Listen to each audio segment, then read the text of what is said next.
Hello, hello. People of the internet.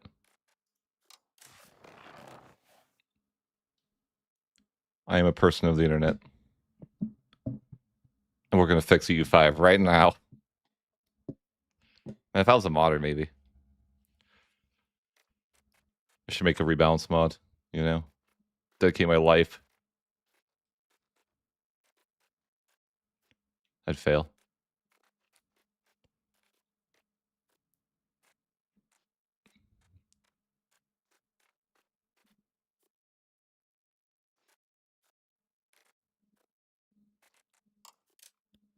Hello.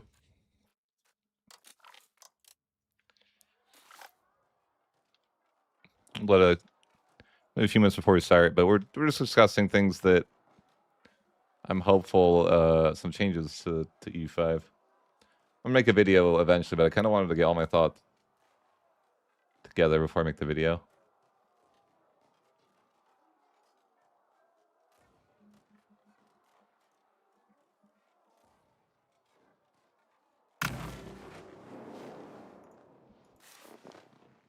No, I don't use any mods.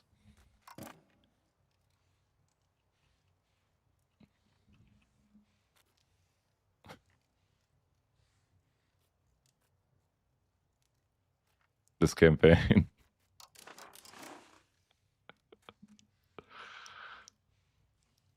Disgusting.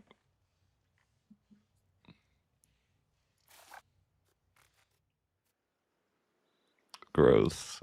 This campaign is gross.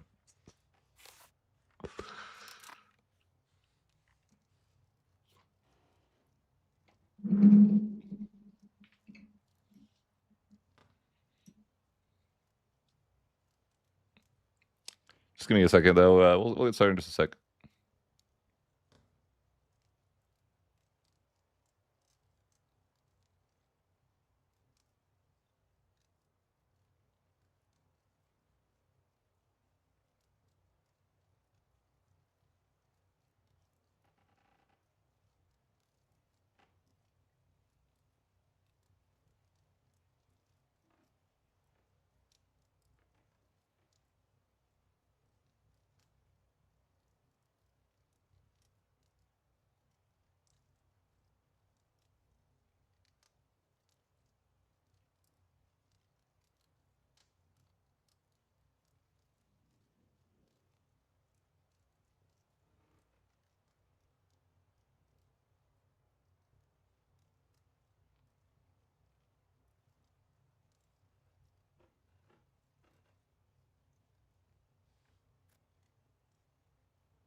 Make it a list for taking notes on the things that you want to see changed.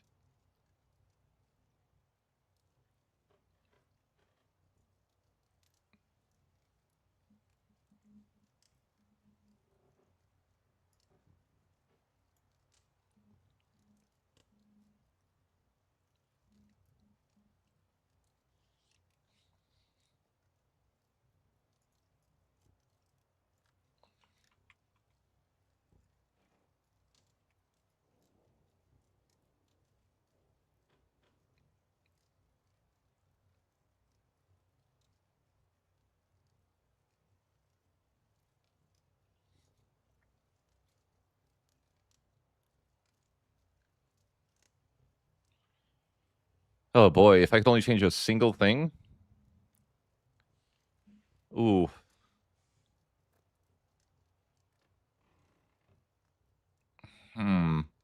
A single change.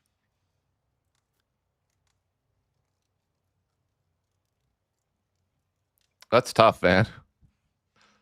That's tough because I don't know like the repercussions of like that single change. Like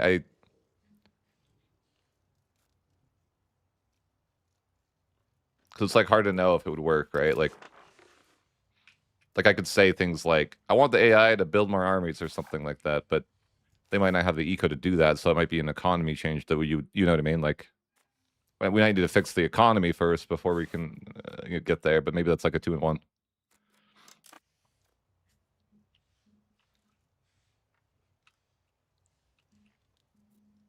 But I guess if I was to use like one overarching statement, I would say combat rebalance.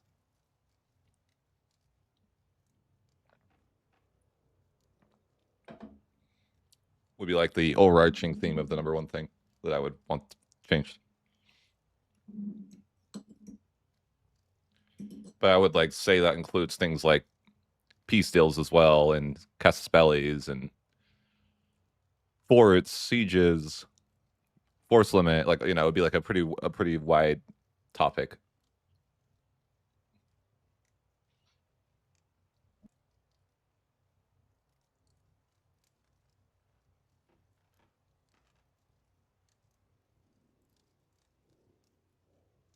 But if I was to say the number one thing I want today, remove the negative 100% malice for forts.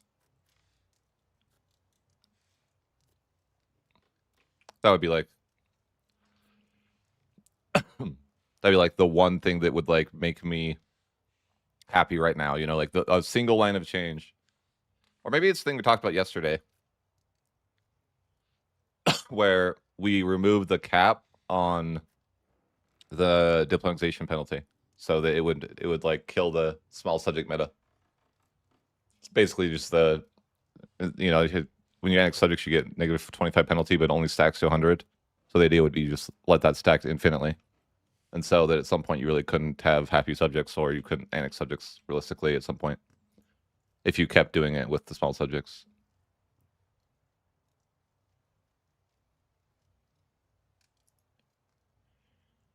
Something like that. One of those changes would probably be where we would be, where I would aim towards, I guess you could say.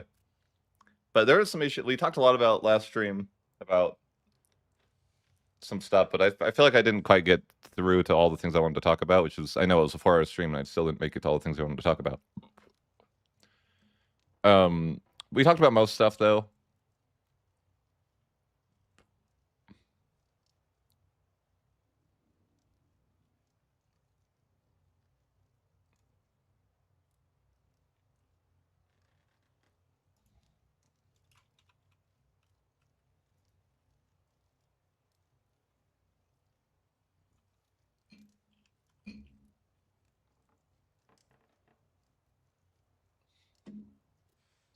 Okay. Well, I don't think that the solution is that the community should have to solve the problem, right? I was thinking about this though. What do you guys think of this? I think it'd be really helpful if Paradox would come out and kind of like talk about the things that aren't where they should be. Like just kind of give us a list of like, okay, like we agree with you guys. Like combat's not where it should be. I think that'd do a lot for me. Just so I like know that it's like something that they're considering. Or like the decentralized subject thing is an issue that we're going to be working on. Like I would love something just like a communication like that.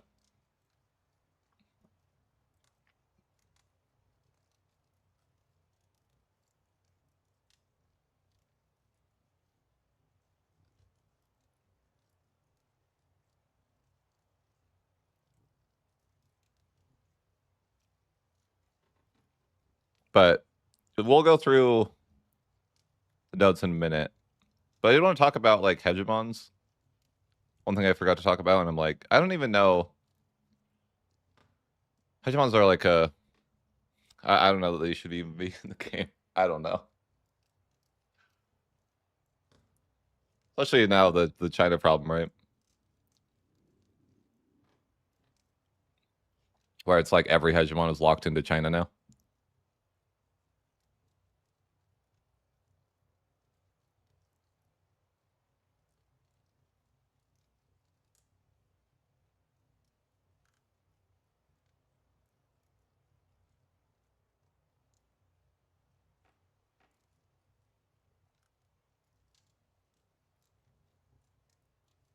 But here's an idea I had. I actually mentioned this idea a long time ago, but I'll say it now. So we have integrate area in the age of absolutism, but we don't have something that similarly can integrate culture and religion besides the hegemon. But I don't think that should be tied to having the hegemon. You know, what if you're, I mean, essentially, like, let's say you're in a multiplayer game or something like that. like it shouldn't be access to only one person to be able to do that. But I also think like integrate or like convert area, for example, should be something that's like a consideration as well. Because if we want to be able to, convert or culture convert, religion convert, we need some sort of tool to do that. I think that scales like what's the point of having integrate area if we don't have the tools to match, with culture and religion? So I'm like, I think it would be good if they like added those like baseline things to like the Age of Absolutism.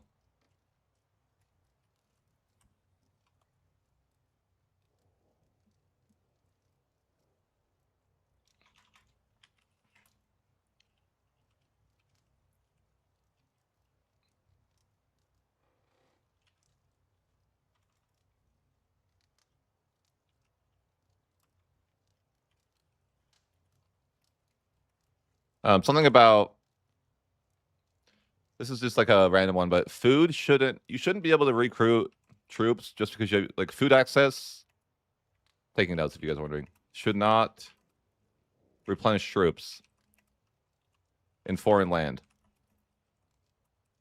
And I'll use this example of like this where like I went and fought Ming by getting food access to Daviet, and I replenished like 200,000+ guys in his land. That's like ridiculous, right? Like that makes no sense. How am I just because I have food access I can now like indefinitely replenish my troops is like really stupid, I think.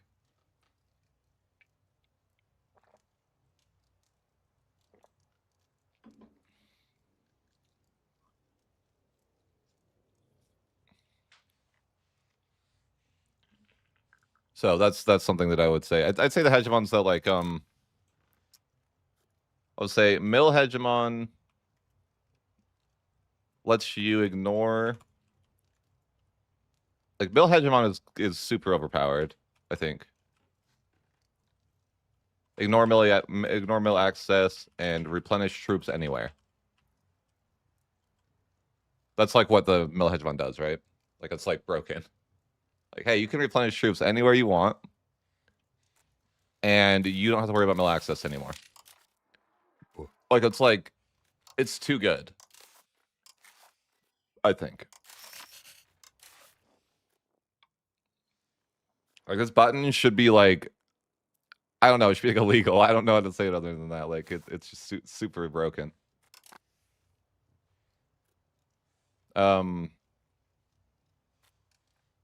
Yeah, what do you guys think of that? I think it's just like insanely broken. But what do you guys? Does anyone else have a different opinion on that? I don't know because they decided to go away from it.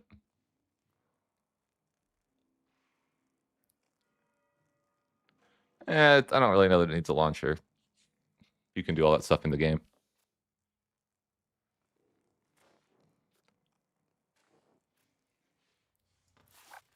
I guess they can decline violate sovereignty, but it's like the chance of them actually doing that is insanely low. Oh, here's something that I think would. What do you guys think of this? Remove food access and tie it to regular access. Like I think it's just like super tedious to get both. I would prefer that you just had like if you like you would just purchase access, and that would include food access. Because like, well, I mean, what are you gonna do? Go around and starve? I don't know. I certainly think that those two things should just be like tied together. Request access.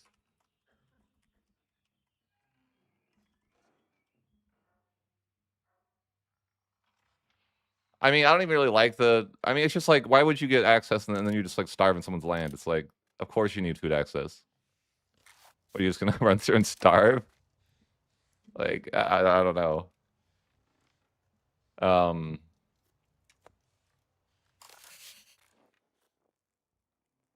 I think the hegemon should come later in the game. Like, I feel like hegemon should be like an Age of Absolutism thing.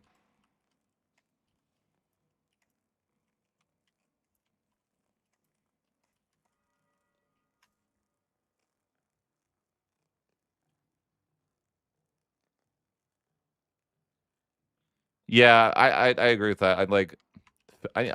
I struggle to understand why my troops are not getting food access often in war.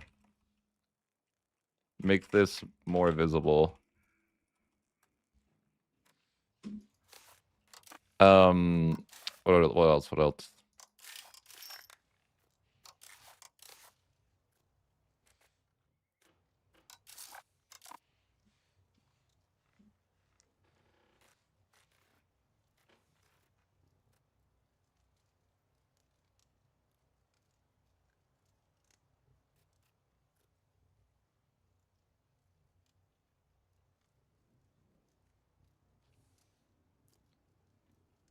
No, I didn't reply to the survey. I decided I'd make a video that was like my survey response. Not actually filling out the survey, just like I wanted to make a video that is kind of like adjacent to that though.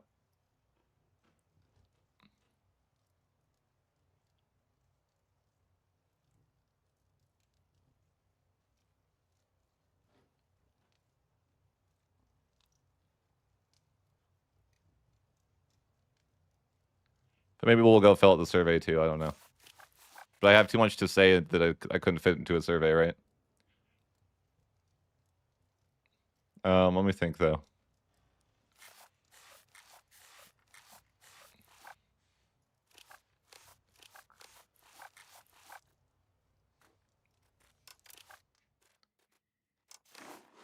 How often do you guys find that your cabinet looks like this? Or something like you use like strengthen government because it's like so much value and reduce inflation because it's so much value and then just like integrate. Like I think this is bad. Like as a gameplay loop. Like it shouldn't be like this.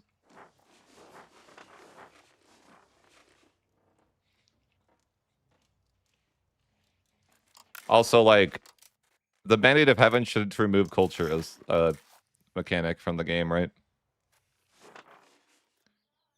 What do you guys think of that? Or they should restrict who can get the mandate of heaven. Maybe should be like a better answer to that, like a better like solution to that. Because if you get the mandate of heaven, it's just like, oh, you don't have to culture convert anymore. You can just accept everyone.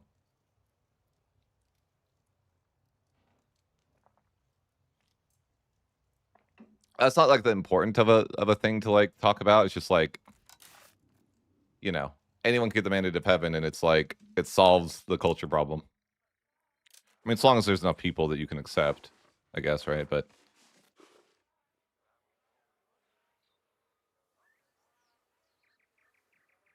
I don't really like the using a cabinet like this because like I should just be using subjects to do this, right?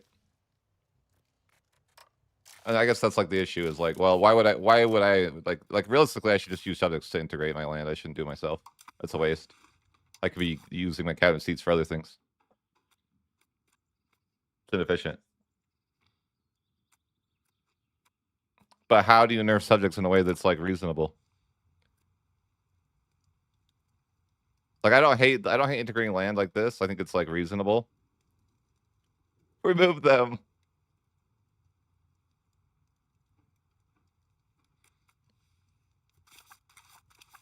You know, I don't hate that.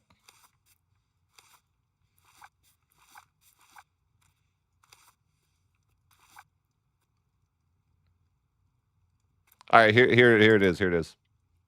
You can't make a subject unless it's integrated first. That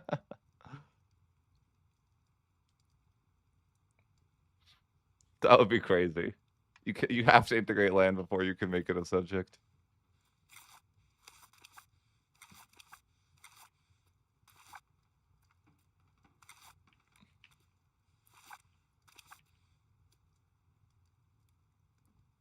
I thought about that too. Like, isn't it really dumb that if I have like I'm playing a campaign where I literally have 0 subjects, but if I wanted to pay for Diplo spending, it's 1377. Like, that's stupid, right? I don't even use subjects. Why am I paying 1377 a month? Like, I think just scaling with like your economic base is actually bad. Like, it doesn't make any sense. And if that is how they want to do it, they should make it like there should be like a negative consequence for not paying for it.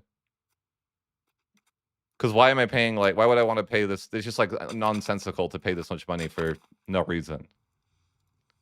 Like, I don't know. I think that's something to consider, like, dip slider. Why am I paying?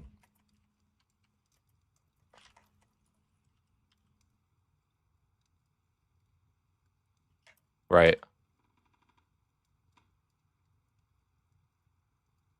What do you guys think of, like, here's an interesting one.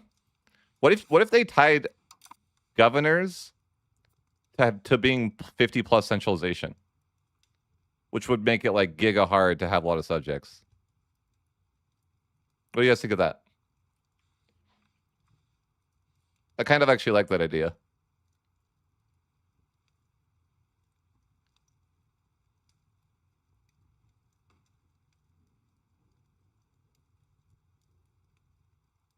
I don't disagree with that. I think the cabinet, I don't really like the cabinet as a whole. Like, why can you only send like 7 people to do something? Yeah.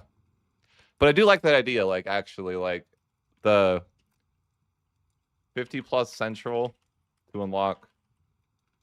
I like that a lot, because then it's like it, cause I do think that's like one of my issues is like the subject loop is like so incentivized. So what if we had something that made it like, we need some good incentivization to not just subject spam.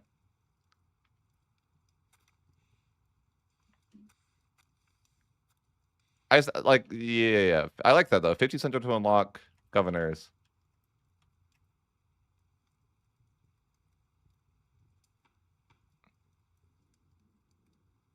I actually like that a lot, because then it's like you are limited by, you're hard limited to not have that many subjects. So I think it's like reasonable if you don't have that many subjects. You know, like you have 5 or 10 subjects, that's like, I'm totally like okay with that. It's the problem. I think the problem is when you have 50. Like 10 is like, okay, that's fine. That's like, I think that's fair. I mean, it kind of. I still think that they should be limited in what they can do.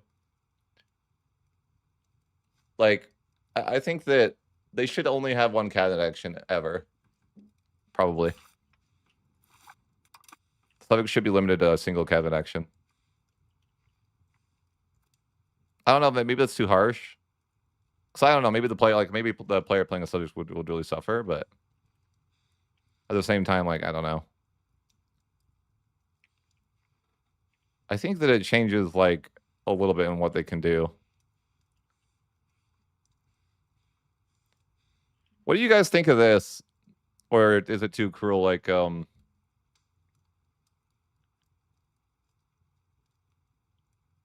I see, yeah. I like that, actually. I think that's, like, reasonable. That's actually, like, really pretty reasonable. Because I think the governors would be, like, central, right? Like, the idea of them, at least, seems very central. And then it, like, incentivizes you to do, like, to like, not have so many subjects. Like, I think it's, like, a really healthy thing for the game, actually. That idea. W for the person that suggested that. I like that a lot.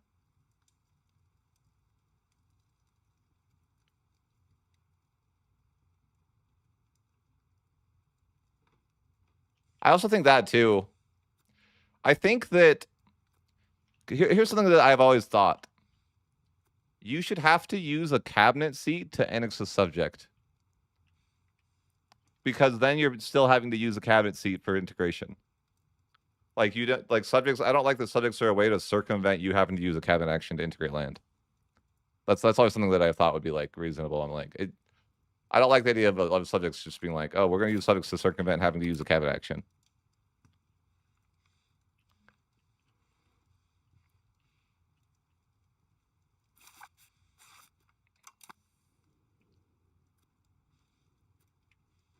I like that a lot, though, the whole idea of the... I like that idea, too, of possibly...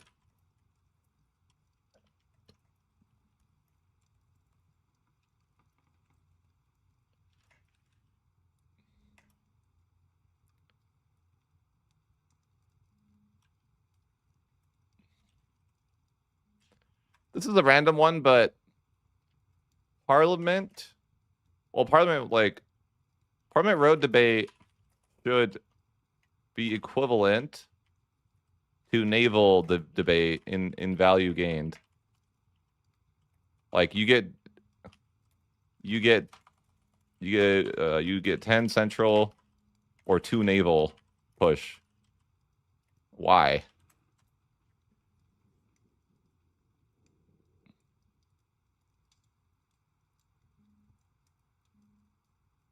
But I guess we could talk about like Parliament rework. Rework would be nice. The states, I'm just kind of should push back much harder / be more of a problem. I.e., if I grant 30 plus privileges, the estate should be quite powerful and cause me many headaches. Like I'm referring to like in the meta of like, let's grant 1 billion privileges to everybody to keep them happy. And like they don't really do anything with this power. Like in theory, the nobility have more power than I do by a long shot, but they don't really do anything that would like piss you off, you know? They should like make your life hell. They freaking they own more of they have more like influence than you do, essentially, right? But it's not represented in the game at all like that.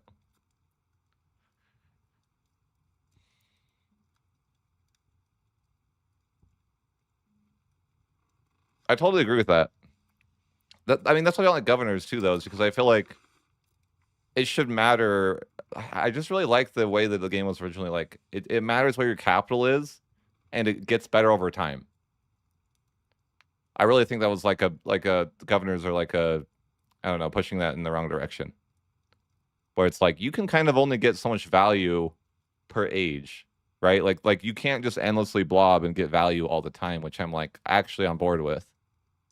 Where governors are like, we're gonna extend to this so you can get more and more value, right? Like look at this game for example. Like, yeah, like I get value everywhere I go. Just want to conquer in India? Sure, here's some free value. You want to go to China? Yeah, that's super valuable. Like that shouldn't be the case. I don't like this.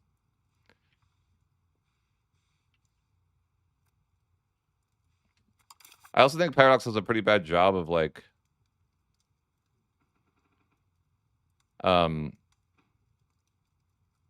right. Well, I think Paradox does a bad job of not understanding the repercussions of doing something. Like when you give naval governors, you need to like control F the code and find other sources of local proximity source and make sure that they don't stack. Like I don't think it's like that hard.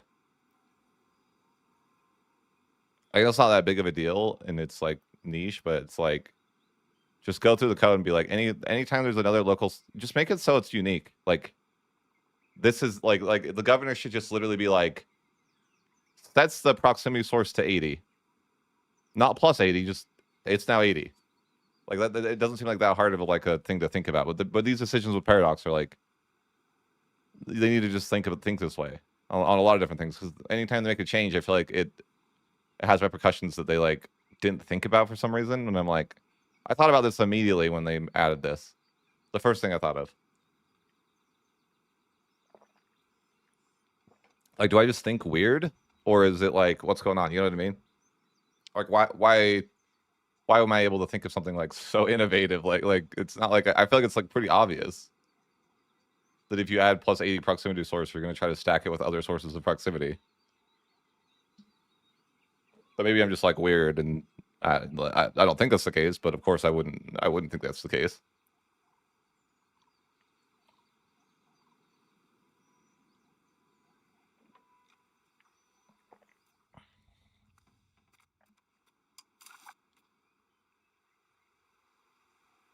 But okay. I was gonna say these are so annoying. When you one faith, it's like why I don't think I'm not gonna say they should change that or anything, but I'm like, but it's freaking annoying. If you're trying to one faith and you get these buildings, you can't convert. But yeah, I think that subject balance needs work, but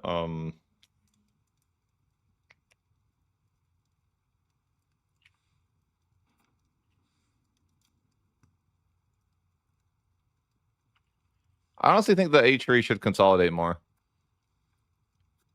by 1600. I don't feel like it's like very consolidated for 1600. I really or let me like go one step further. Like there should be a setting for that. Like with aggression, like one thing I didn't really like about the changes they made is like they added aggression slider, but they don't let you get that aggression back to the HRE. That's one thing I didn't really like. Like because they said that you know they originally said like, oh, we're gonna have a setting that makes the aggression slider like, you know, more than it was prior, but for the HRE it's not, because the HRE can no longer is it because they can't know CB? I think is the reason. I don't really know the answer, but I think there should be like a setting for people that want the HRE to be more consolidated.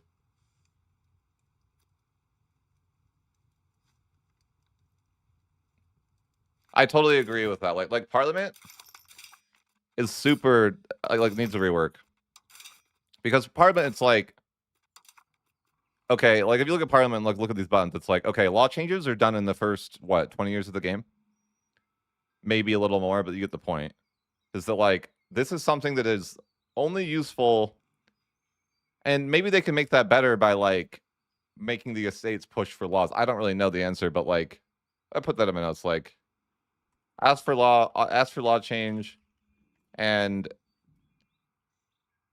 I think to some extent like fabricate CB is also kind of useless now because of the threat, or because of the, I wouldn't say useless, but kind of like Parliament only feels useful to get plus taxes after the early game.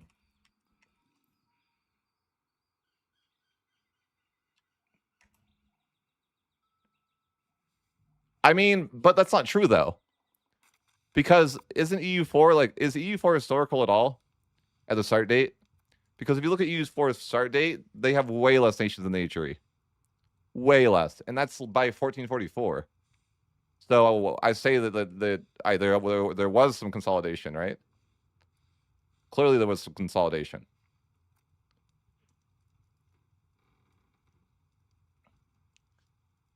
Because like you know, like I just don't want like OPM, like I want the freaking OPMs to die, man. I hate them.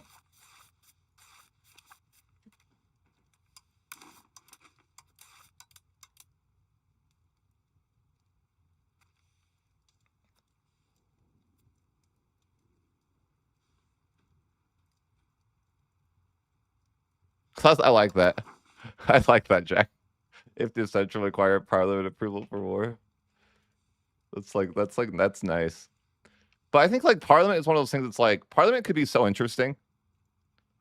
I like, let me put that out. Like Parliament could be like could be very interesting. So much more they could do with it.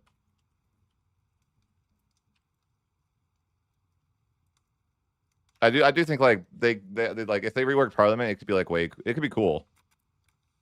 And I think it also could be like a stress on you, right? Like, oh, Parliament's being called and they're trying to change this law that I really like. And, you know, like that sucks. And I'm gonna have to like try to fight against that. But I might have to give up something else I want instead, you know, something like that. It's some give and take. Not like some like buttons that are like, oh, reduce, like, you know, you get Parliament buttons that are like a joke to you, like reduce opinion. How did you ever care? Like that doesn't hurt you at all. What do you think about that? Like that's not like a detriment, like ever, right? Reduce opinion. I'm like, who cares? Like sometimes they it's just like RNG, right? It's like, oh well, sometimes they're gonna ask for something that's like that sucks, but most of the time it's just like stupid.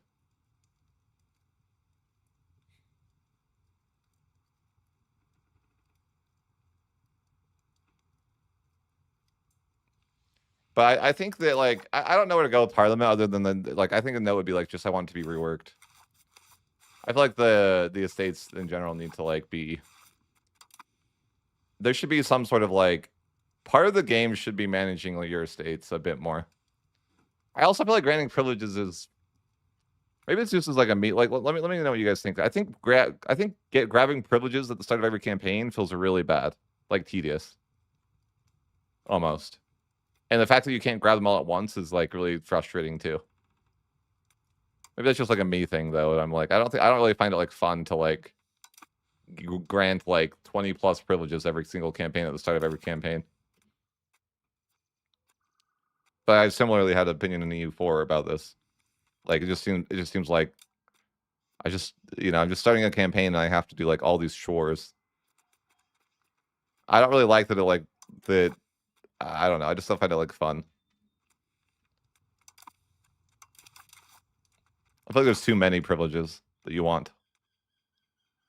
I think you should be punished for grabbing this many privileges at the start. I think. Like respectively, like you start a campaign, you have like 2 privileges and you're giving out like 10 plus privileges every estate. You should have like 0 crown power. And that should be punishing or something like that. I don't know. I feel like privileges are something that would be like more interesting. Let me know what you guys think of this concept. I think that privileges should unlock as the game progresses instead of being like so available at the start. Like there should be like a technology that unlocks certain privileges. Instead of being able to grant like so many goddamn things at the like game start. I think it'd be like better for the onboarding of a player too. Like a newer player should look and be like, there's a couple privileges I could grant. And then as the game progresses, they could get more and more.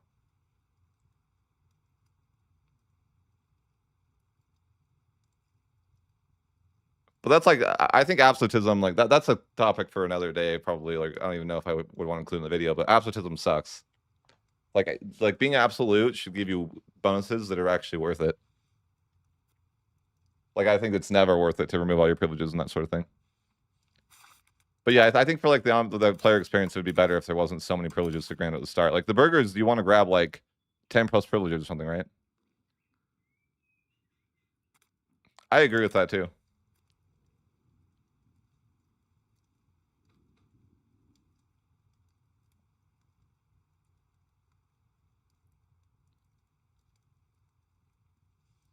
Right, like there should be give and take with the states. Like, hey, we can give you more taxes, but you're gonna have to give us this thing that's gonna be painful over time or something like that, right? Like we can help you in the short term, but it's gonna cost you something in the long term. Something like that would be interesting.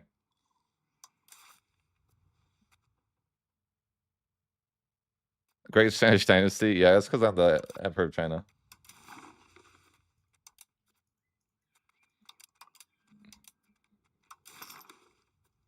That way, I don't have a culture capacity, and that's nice.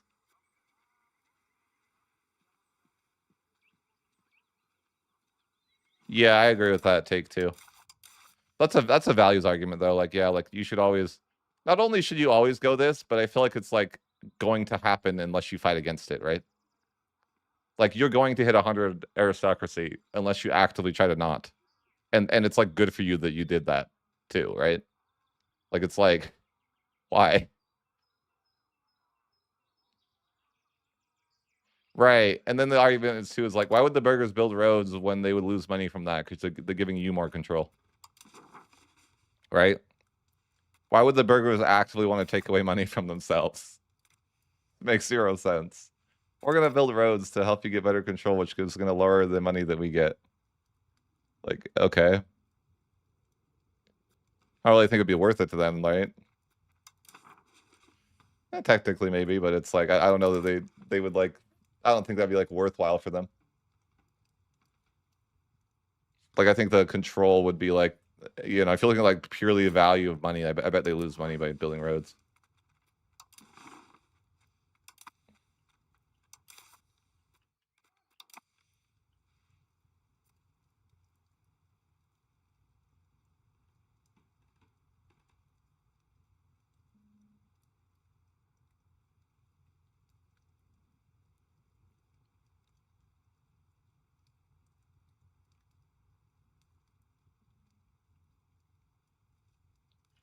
Right, you get the benefits of the control from the roads they build. It's not really like a reasonable thing to do for them, right? It's like they give you more power and money, and they like because the way the control works now is that like they get like money based upon the lack of control that you have. So if you're giving them, if they're building something that gives you control, it's like actively losing them money. How'd you get to China? It's like pretty simple to like just get to China, to be honest. Like, how did I get there? Would be like, I went here to start. So then I would be in range to attack Cyprus. And then I got mill access through these people until I was here. And then I got mill access through these people until I was here. Like, it's just like the simple of it. Like, you just need to take land that gets you closer to like, you know, pushes your mill access further. Or your diplo access further. And then you just keep going like that. And then once I was here, I was able to go to China.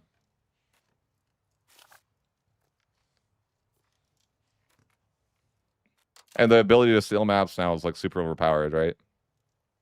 Why does Paradox do that? They're like, every time Paradox like, okay, getting a map sucks. Now it's the easiest thing ever. You just go to a war, you can take 10 maps from each target in the war. It's like crazy. Like I went to one war and I discovered like this much of the continent into a single war. It's like, okay, that's not. Paradox needs to stop overreacting to things. Like, oh, this like getting maps is like super painful. Like, okay, well, we're gonna just completely make it the easiest thing ever. It's like I don't think that's what people want.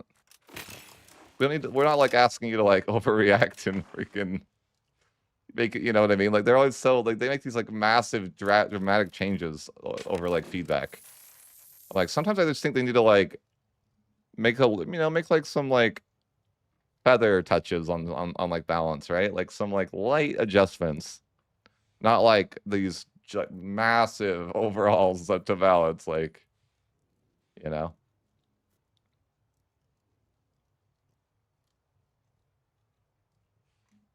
Right. I also feel like the negative state buildings are like, who cares? Like, they're just not very impactful in my opinion, but maybe that's just my opinion.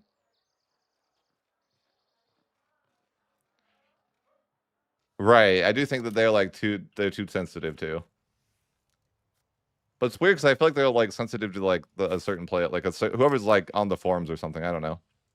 They don't listen to any of the creators, or they don't really seem to.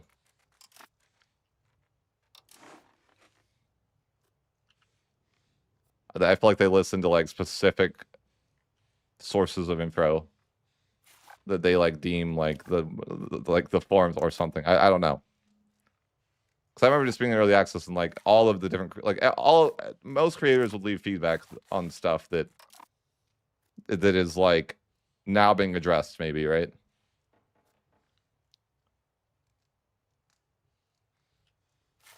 It's like a lot of the things that like a lot of the problems that the game faces are like things that creators brought up months plus ago. But I guess that's like it is what it is. It's like, you know, like I guess I don't blame them for not caring about what the creators say. It's just a weird thing that they like presented it in a way that they wanted us to give feedback. That if that makes sense.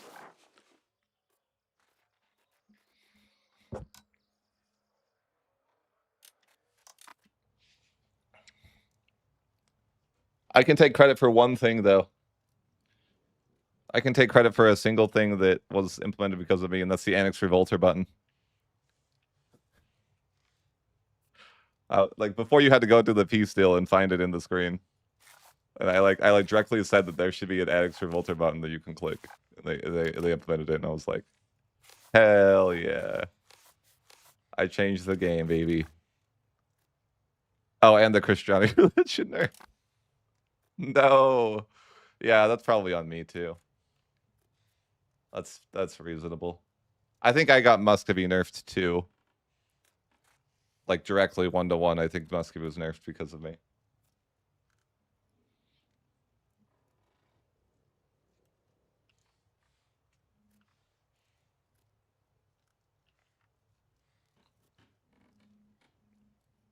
Oh, EU4 by a long shot. I hate EU5 exploration is terrible. Like sea tile by sea, like I think it's fine when you're exploring the ocean. Like right, but it's like the tiles when you get to the coast, it's like, bro, it's so tedious to go to every single tile and explore this way. Like I don't mind the this type of stuff though. Sure. I hate though when you click like this, it goes to the market. That's so triggering to me. Cause I'll just like click like somewhere on this like row. I'm like, bro, I don't want to go to the market. Please, why is that clickable? Just no, just no.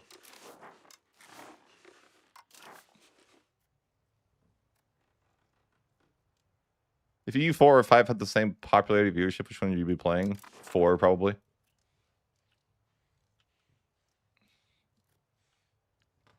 But I wouldn't say like forever. I'd say I'd be playing 4 for now. Until it gets like a little bit more cooked, like in a good, like the cooked in a good way, not like a bad way.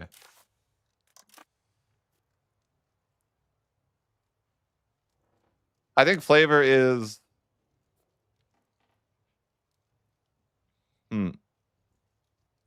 I think that flavor is not great, but I don't think it's I think it's far from the closest priority or the biggest priority. Like I think, like, for example, I think Muscovy has great flavor. And if every nation was like Muscovy, I think that the game in general would have great flavor. I know it's like a weird take, but I'm like, Muscovy feels really good to me. I feel like they have like the best flavor in the game. And I'm like, if every nation was like more like that, I would be on board. Like they have like a bunch of unique habit actions, too. I really like that a lot. They have like unique claims that they get. I always automate trade. Always. There's no situation where I would do it manually. If that answers your question. I have never manually traded in 2,000 plus hours of playing this game. Always. Every nation, always, every situation, automate trade.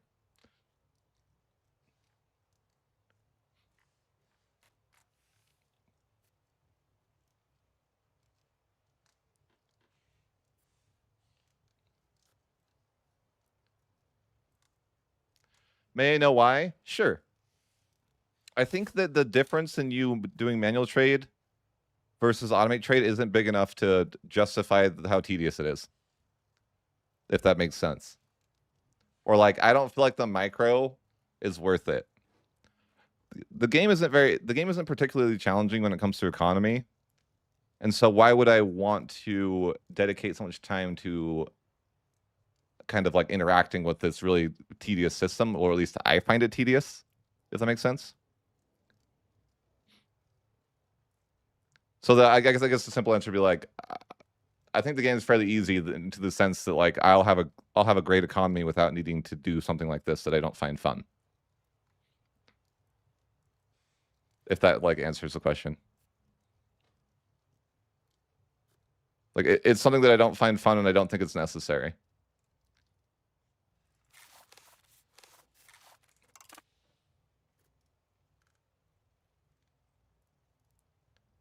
But like, if you find that fun, then you should do it. Like, I'm not like trying to decentivize people from interacting with trade, right?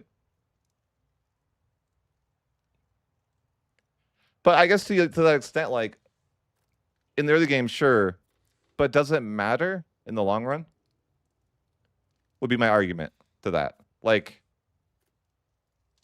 you're going to hit the point where you're giga rich anyways. Do you need to like pinch pennies early game to you know what I mean? Like, do you need that money to what do you need that extra money for? You get what I mean? I think that if the economy was harder, it might be something I would consider. If that makes sense.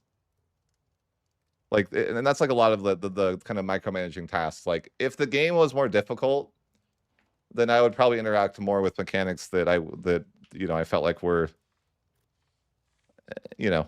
stuff like that. But I feel like, to me, especially as a content creator, you really don't, though. Like, you would be surprised with how much money you can make with other sources, right? Besides that.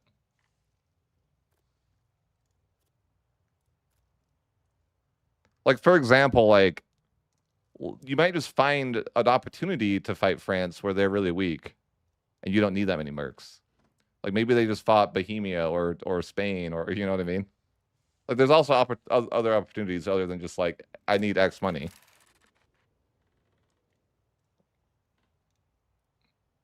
But I would say in general that there's other ways to get money too, right? Like, war is a good way to get money. But I was going to say, as a content creator and someone who like wants to put out a lot of content, the little tasks like that, I just don't really have time for. If that makes sense. Like, I'm trying to make content. I'm not gonna like really. I'm not gonna do these things because like trade is something you have to like really spend a lot of time to like micro if you want to do it right. And it's like I you know, it just isn't. It doesn't make sense for like me as a content creator to like invest unless people really like enjoyed that type of content. Maybe I would do it. But you know, I feel like people my sense of the community is that almost everyone automates trade. Is that correct for you guys watching? I feel like in general, like most of the community automates trade. I would say 90%, at least. Like that's a guess, completely guess, right? I'm guessing that 90+% of the community automates trade almost always.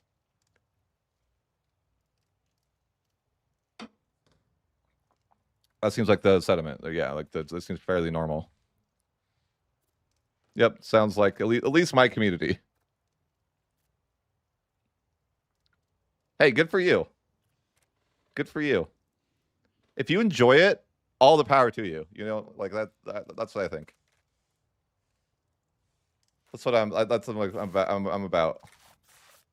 I'm the same thing about like exploits too. I'm like, if you enjoy using exploits, do it. 100%. It's a video game. Have fun. For institution spreads, I just use subjects for that.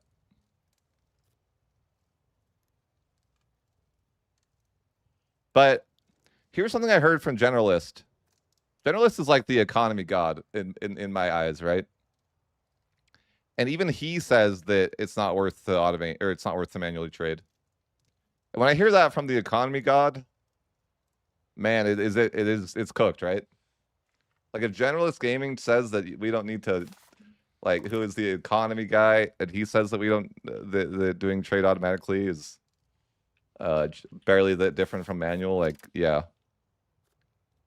I don't know. Like, I tend to agree with him. Like, I maybe I should do my own research, but I tend to agree with his economy opinions because I just know that he spends so much time like investing into that type of thing. So when I hear someone like him say that, I'm like, oh wow, I really don't need to worry about that too much.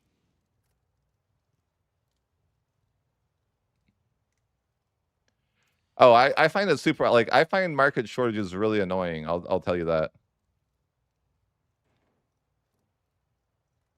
Right. No, that's what I'm saying.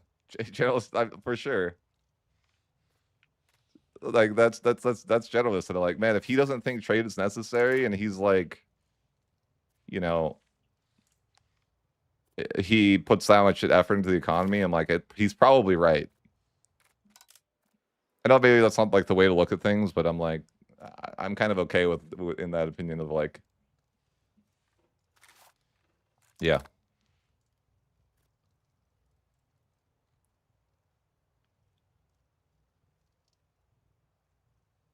That guy is human. Yeah, yeah, sure, sure. Definitely. I mean, we each have our strengths, right? Like I've done a world conquest. You know, he's insane with economy. Like we both have our strengths. Like I'm very good at playing. Like I think I'm very good at playing with limited resources, or not worrying too much about the economy. Like that's like my strength as a player. I can make things work without needing like a very good source of income.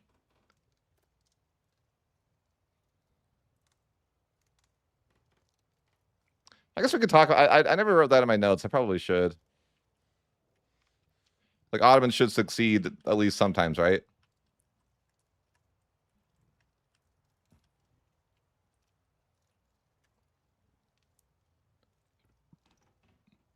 I also think I'm more willing to play through bad situations than most creators that play. Like I can lose wars and continue the campaign.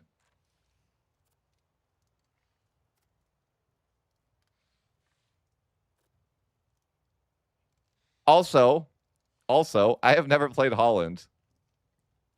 So I'll just shrug and say I don't know when it comes to Holland. I don't know. I played Worms, but I haven't played Holland. I feel like I could take on France as Worm, like as Worms, but I don't know about Holland. I played like these guys too or something, right? Like Theodora, but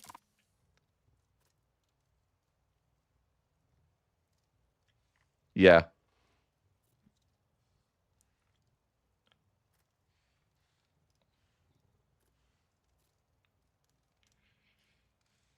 I think that sometimes I think the community is split between like the tall and wide player, like more so in this game than in EU4. Like I think EU5 brought a big crowd from like Victoria, and now it's like the Victoria and the EU4 players are like at war.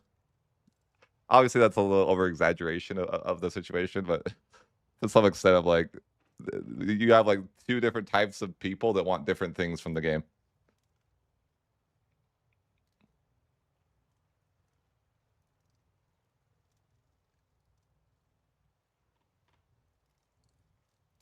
I heard generalists say that he would prefer that playing tall was stronger than playing wide. Where I would be like the opposite, right? Like I'm like I think playing wide should be stronger than playing tall. But then it's like, okay, well, who does Paradox listen to then?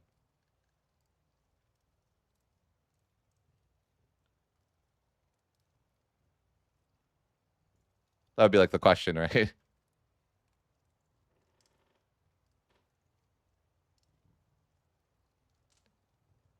Which gameplay, like which is like the objective better gameplay, and like, does Paradox care, or if like what should Paradox do about this? I mean, I think ideally it'd be like really close, right? It would be like the balance would be like pretty like similar, but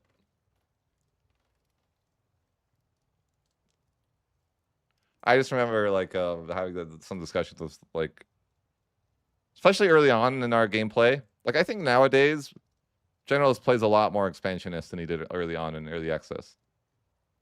But I think early on in early access he tended to play like a lot more tall than he does now, because he realizes how OP it is,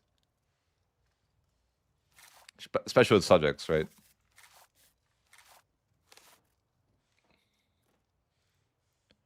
Yeah, I'd say so long as both playstyles are fun and viable. But I guess that becomes like the question of like MP though, is like, in MP there's going to be like one that's stronger than the other, and then you're going to be forced to play that thing, right?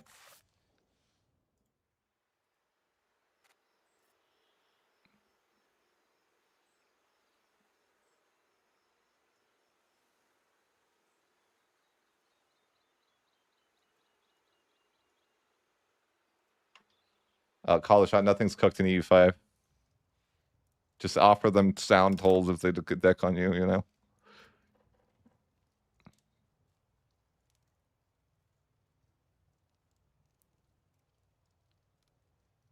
Yeah, that's reasonable. Well, then just fight the war and see. I don't even know if they deck on you. Sound tolls wasn't fixed, or at least not all the time. I've definitely used sound tolls still. I think the thing for me is that discussing whether what feels more satisfying is that I want both things to feel satisfying, which I think they do. Like playing tall and playing wide both feel satisfying. I think that governors make playing wide a little too viable, in my opinion. As someone who likes to play wide, I think governors are bad for the game, at least in their current state. But I do think that I like the idea of governors. It just needs to like be a little bit adjusted.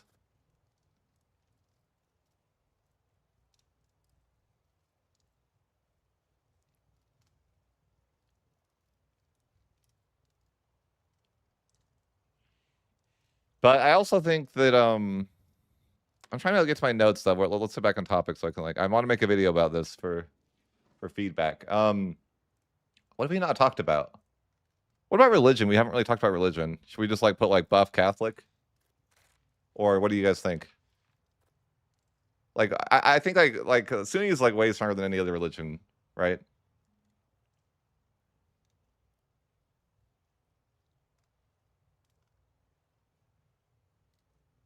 You want more governors?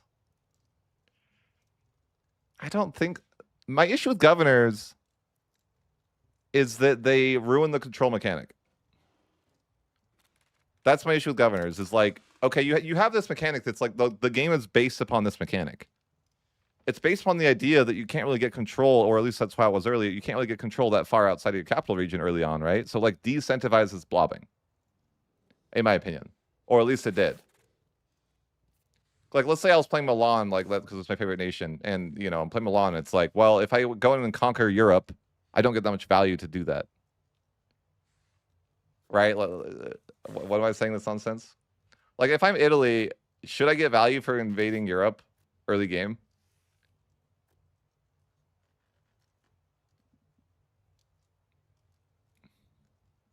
I think the number one argument to stay Catholic is to become the emperor because the bonuses to emperor are worth it.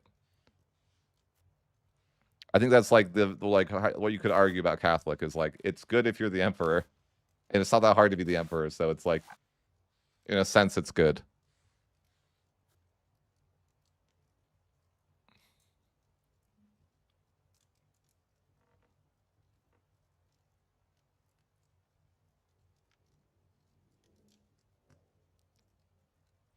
got triggered. Yeah, yeah. I think they should just like delete governors. No, I wouldn't. No, I think my idea, my rebalance for governors would be,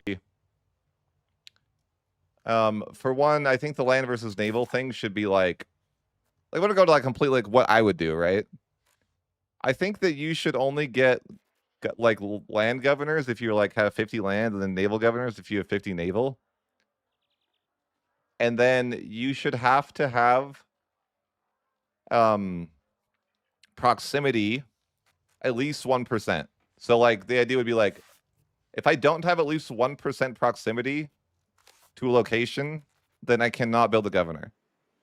In the example of this, I'd say like I couldn't build a governor in China, obviously, right? Because I would get 0 proximity before that.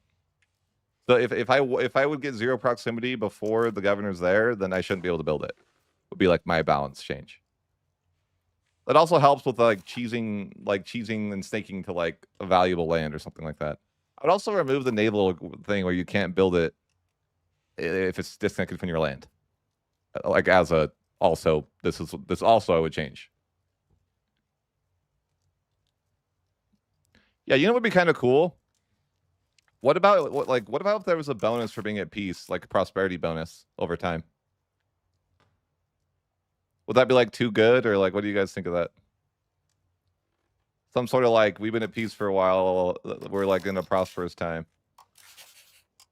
Here's a little bit of prosperity to say thank you for not being a warmonger. But yeah, but like why I don't think that's a bad buff for people to play tall, right? Like why not? Like it seems like it'd be realistic, right?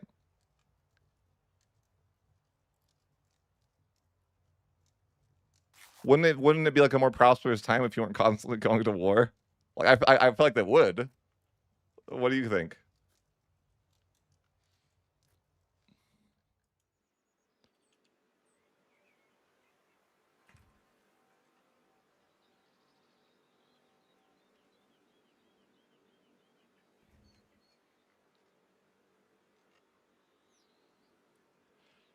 I think that I want to show you guys like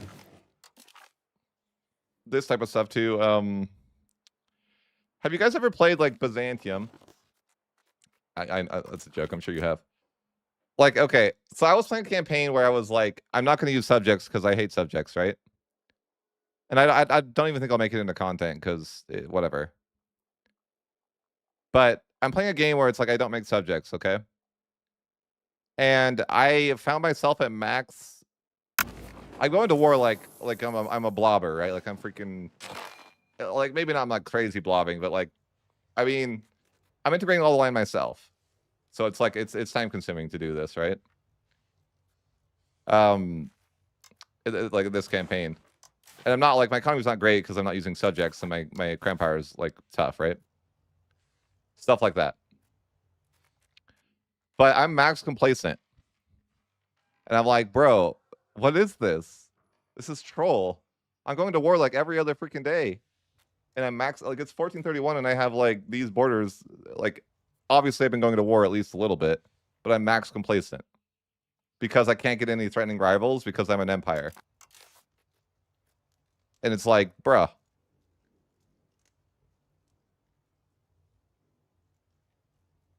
Yeah, but did you know that you used to get way more from being Catholic? Catholic used to give 40% AE reduction when legislative efficiency gave it. That was freaking great.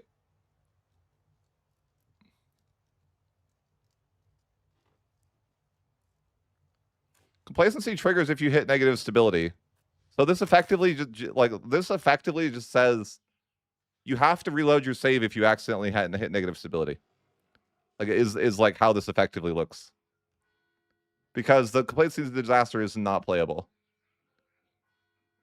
I would say. Like you have to reload or restart your campaign if you hit this, if you trigger this. But how is this like reasonable? Like I go to war like freaking a ton. It's because I don't pay for Diplo spending too, is a huge part of it. But why would I? I don't have subjects. Like, you know what I mean? So it's like punishing me for not using subjects. Which is like really frustrating. Why should I be punished for not using subjects and therefore not paying for Diplo spending? Like it literally is just like, because it gives you plus point or negative 0.1 if you use Diplo spending. So it's kind of like, oh, we're getting trolled for not using subjects. Because if you don't have subjects, then you're not getting Diplo. You're not getting like money from subjects to counteract the expense of the spending. Yeah, we talked about vassals, and then I think I figured out a good solution to the vassal problem.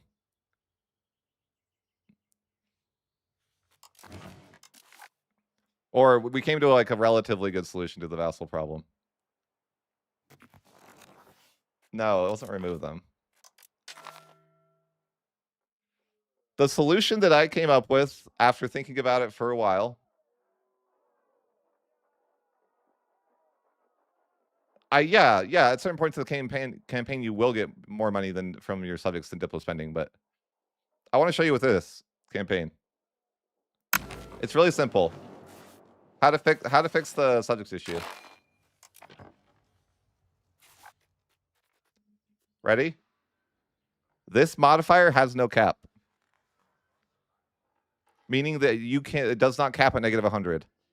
That's my fix to subjects.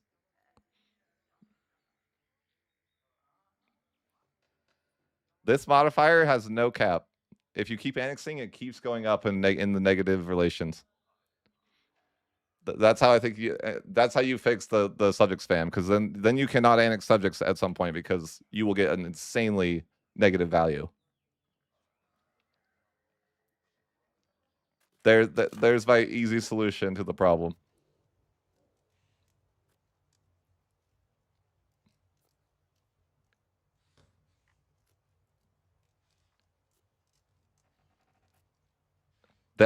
Perfect. I want you to make bigger subjects.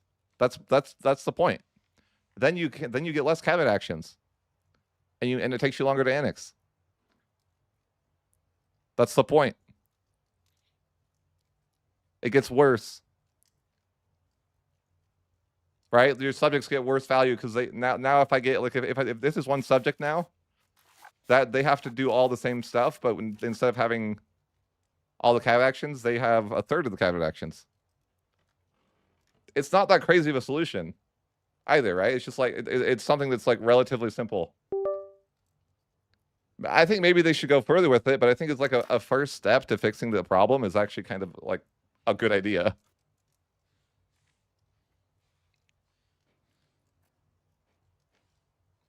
Yeah, I mean, I think those things can do good too. I think that all those ideas could.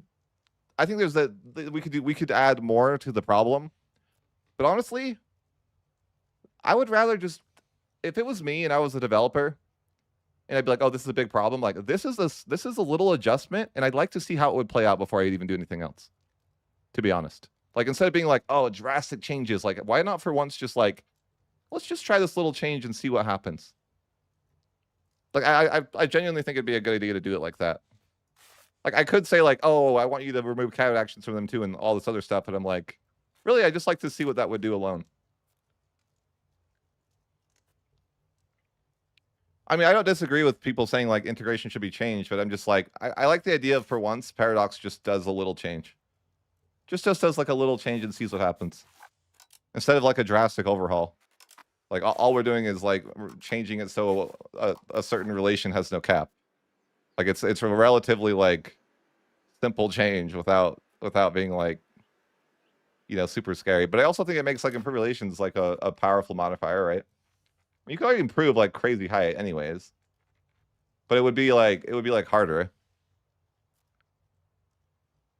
But what if you're cap? Okay, the second thing I would do. Okay. If it was me, I would remove the cap, and I would. Second thing I might do. Remove enforced culture and enforce religion from the game.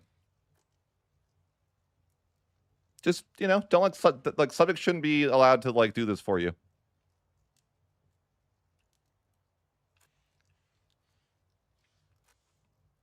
Like they can already integrate for you. Do they really need to be able to culture convert for you as well?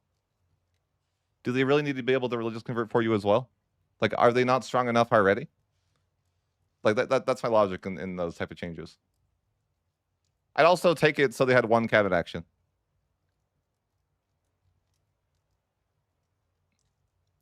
But not everyone has access to Dominions. Dominions is like very niche for like England. Like you can't be like, oh, England's meta. Like, okay, sure. Sure. But you know what change I really like that was for people that joined now?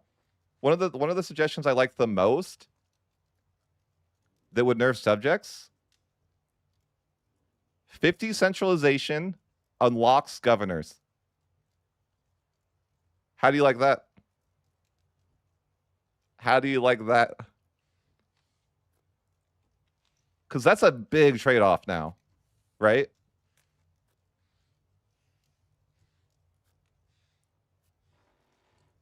That's a big trade-off. Like if you want to have extra governors, you can't just like have a billion subjects. Like I feel like that immediately shifts the balance. Because then it's like a really like it is a really big choice, right? Like subjects are amazing, but governors are good too. And if you want to use governors, you have to be 50 central, which means you can't have a billion subjects.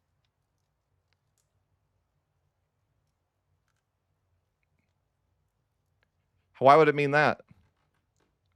It doesn't mean you don't get governors. You just go central.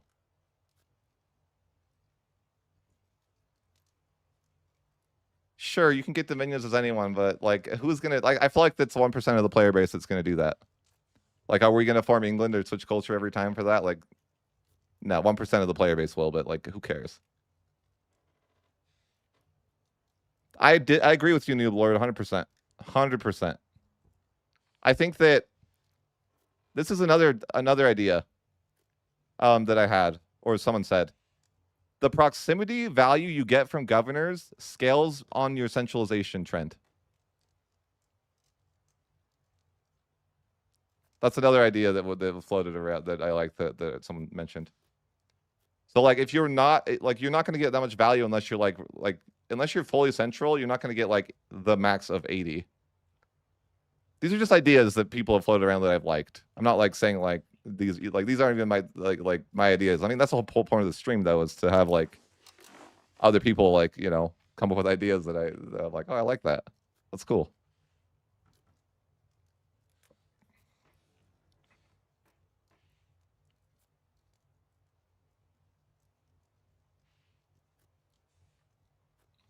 But I actually really like the idea of centralization being high allows you to build governors, because I feel like governors are something that fits with being central as well. But I do think the governors giving 80 proximity straight away is probably too strong. Like for what it is right now, right?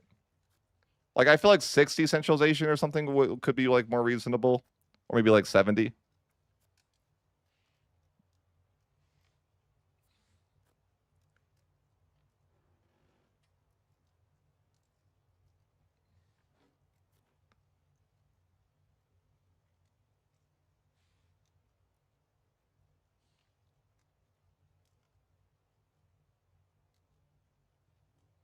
I like that. I think that's reasonable. What about governors being tied to like something to do with the states? I don't know what I'm cooking there, but like something to do with the states that makes it like annoying for you.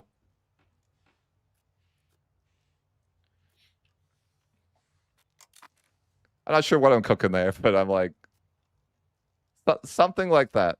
Like some sort of negative trade-off for building a governor. I think right now they're just a little too strong.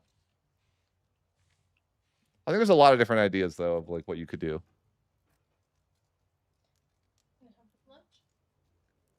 I'm working right now, hon. I got a little, sorry.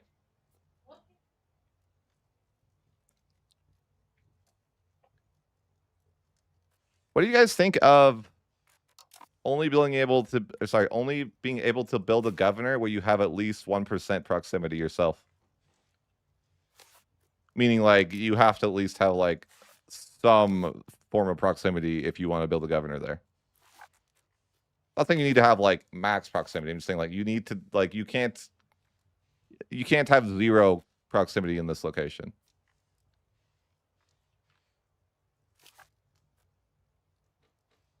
Like the idea is that you can't just snake to a valuable resource and get proximity really.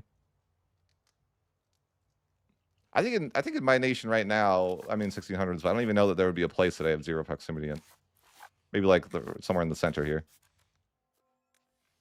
40s and we have a deal.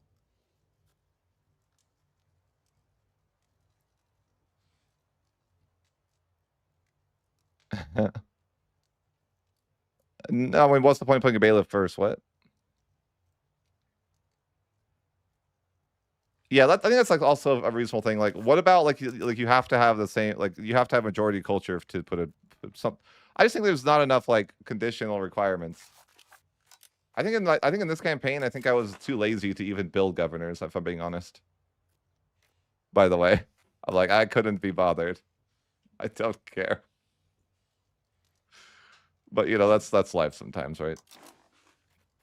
Couldn't even be bothered to build these things.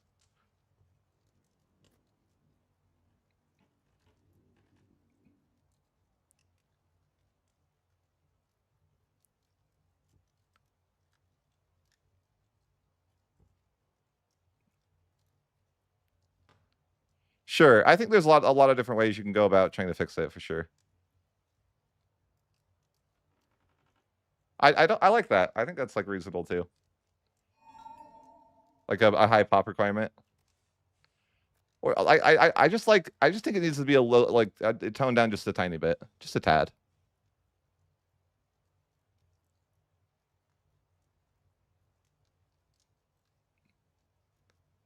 Yeah, something like that. I just think it needs a nerf. I don't even know the direction of like how they need to nerf it. It's just kind of like a blanket statement, like, hey, I'd like the power of these to be toned down a little bit.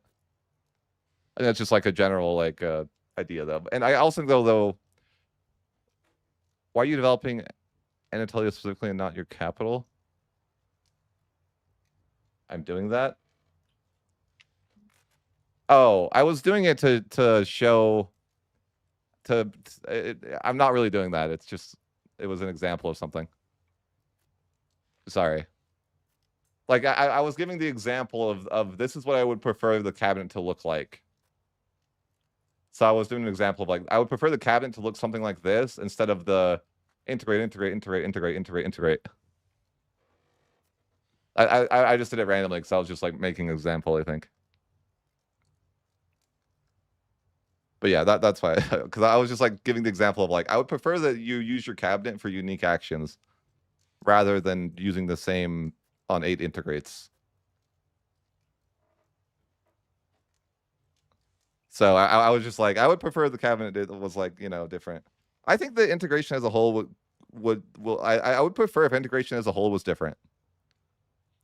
I think my best idea for integration would be like something that happens passively over time that you can't, well, maybe you can influence, but not to the extent you can now.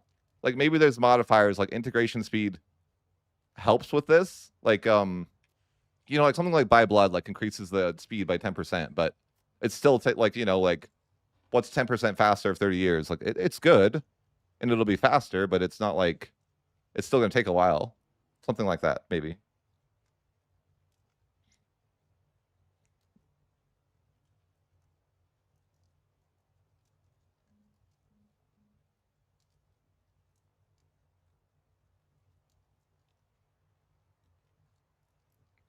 But yeah, that's like one of those questions that it's just kind of like I think integration doesn't feel great right now, and that it needs to be reworked. But the direction that they could go could be like anything really. Like I don't know, like I just like I don't like the idea of using your cabinet to just integrate, and then if you don't do like, but I mean the alternative is just using a million subjects, right? And then like honestly, like I'm okay with integration taking a while, but I don't like the idea that like I can circumvent this with subjects. It's almost like, oh, the game just does too much of this. Like I like telling me that I have to use subjects to be optimal. That's the frustrating part for me. Like, where's the trade-off? I feel like there's got to be some sort of trade-off that like I'm incentivized to integrate myself for some reason. There's got to be some payoff. No, we had custom subjects in the Age of Absolutism. Sure, they still take 10 to 15 years, but the really strong part of that is that you free up your cabinet slots to do something else. So I think that's what you're not thinking about.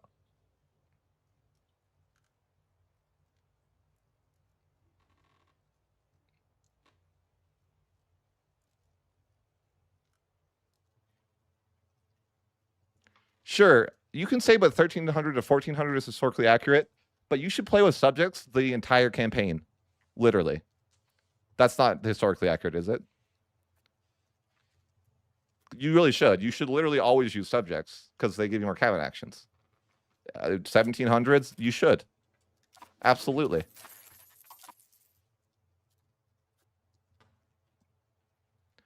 I actually have a solution to the late game, by the way. Or at least I think of what you should do. In the late game, you should use integrate area, and then when that's done, you should make it all into small subjects that can culture convert for you. And then you can even kill those subjects because the land will be already cored. You don't even have to annex them. You could just go murder them after they've done their job for you. You can annex them too. I'm not saying it matters, but I think this is like the strategy you would use in the late game. Probably what I'll do if I actually finish my one culture, one faith with this run. But the idea would be like you use your cabinet to integrate area, and then once that's integrated, you make it into subjects to culture convert for you. / religious convert. Like I think that's like would be optimal. At no point in the campaign do I think subjects are not optimal. Is what is kind of like the bottom line. Never in a campaign is it not the way. I like that idea too, the historical subject idea.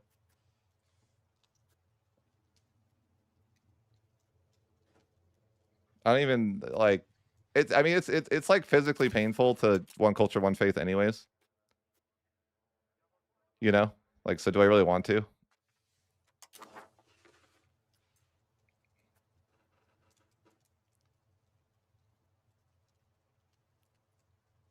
I think they'll just remove that by removing your integration. I mean, even if they did, Brofist, it's like it would be faster to use like it would be faster to integrate for your subjects first, and then they could just immediately culture convert. Like, even if you can say they can remove the whole killing them, like, who cares, right? Still, you would just integrate area and then put them into subjects, and then they don't have to integrate. They can just go straight to the culture conversion. Because you don't have any tools to integrate area. Did you know they nerfed the hell out of this too? Like, sadly. Integrate area sucks now. By the way. I don't even use it. Even if I could. Like, it used to give, like, the problem with it is that it only does 20. It used to do 40. If you guys didn't know that in early access. It used to be like just, you know, like just better, but now it's like meh.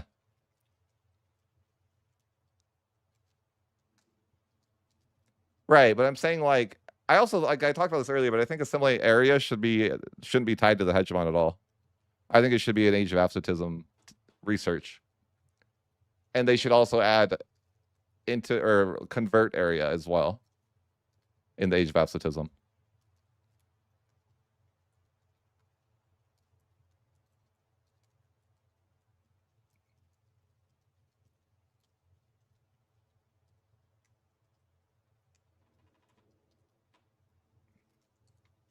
Well, the thing with assimilate area is that they nerfed assimilating so badly for you.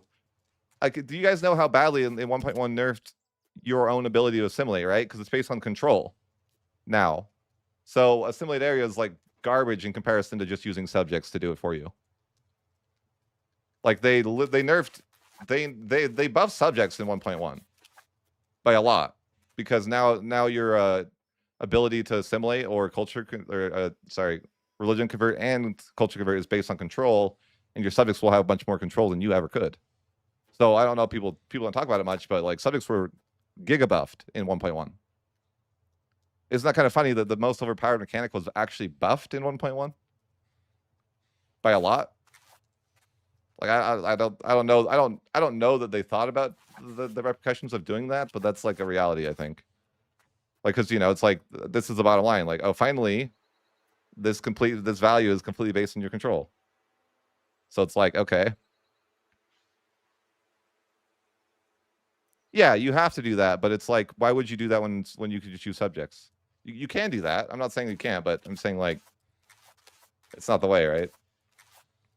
Subjects are better than you in every way. Like, you just don't have the control that they do. You're not going to have the, like, at some point, you're just not going to be able to propagate control to, like, everywhere like they can.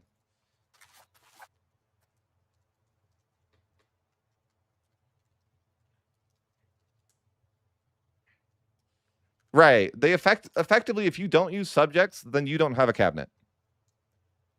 That's like the trade-off of subjects, I think. And that's, like, not ideal, right?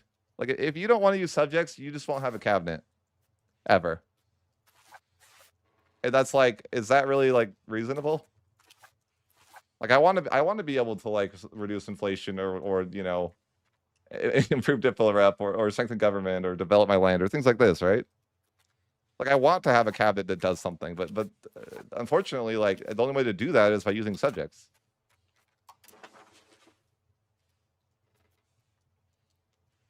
So I feel like that's like, you know, it's not talked about, but like, I think this is a bad change overall.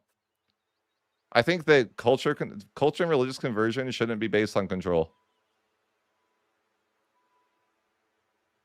Because why, like, even in a historical sense, like, why is that the case? Why is that why are your preachers, like, you know, you just imagine you send missionaries out, like, why is their ability to convert people based on your control of those people? I don't know. Isn't that, like, a little weird? Or am I, like, off the mark there?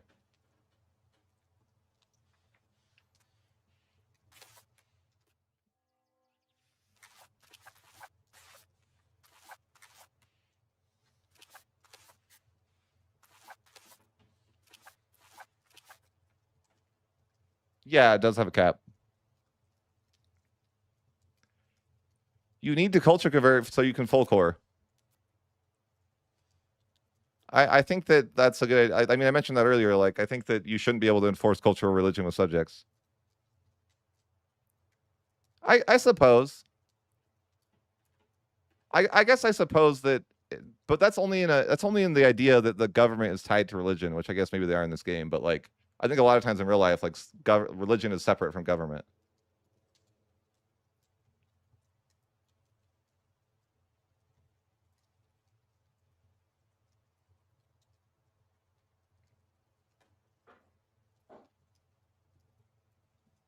I haven't looked at the Orthodox reworks.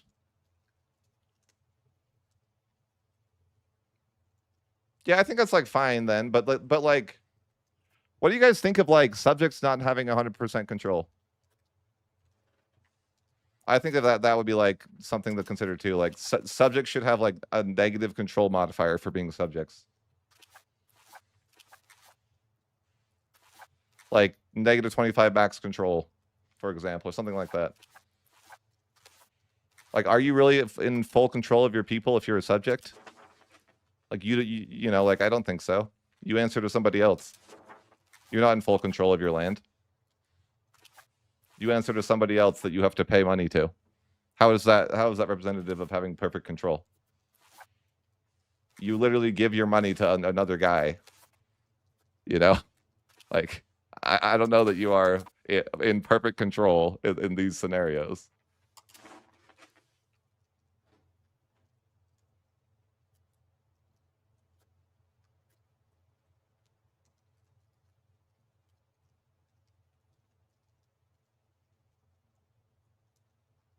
I mean, in real life, how would that work? Like, let's take the example of like France has a bunch of these subjects, right? How independent are these subjects? How much control do these subjects have of their own accord? Like I don't know. I'm like genuinely asking. Like I don't know. Like what would be like a realistic representation of a subject's control for, and like how, you know, like how would this relate to France? I guess.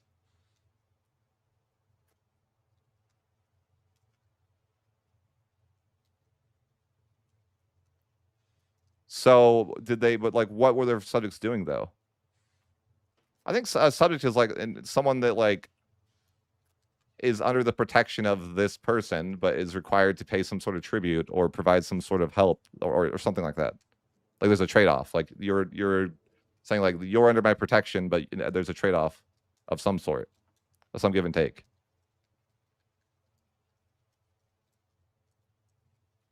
That would be like my imagination of what a subject would be.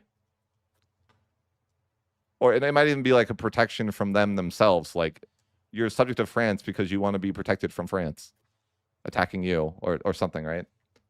So maybe you have to pay tribute to them to not get murdered by them or something. I mean, there's a lot of different ideas of what a vassal could be, but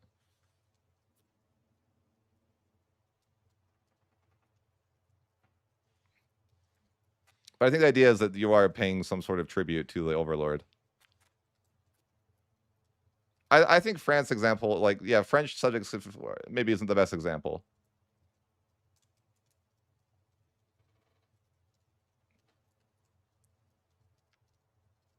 But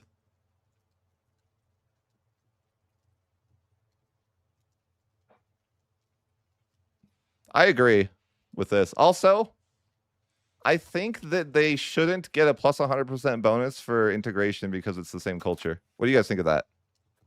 Like, I don't like that when you make a subject, they're that culture and religion, so they get like bonuses to integrating that land.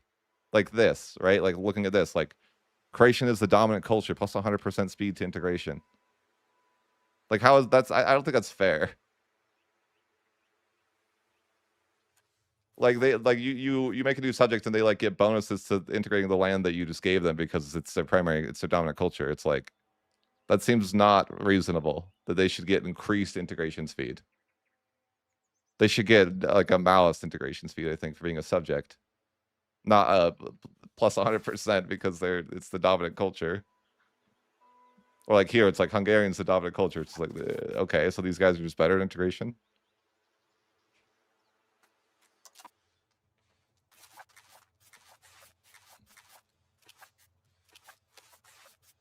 But let's try to blend back into the topics we were talking about. Was there any I'm like trying to think of. I'm trying to make this video, but I'm like, is there any topics that I didn't cover? Subjects is just like a big one.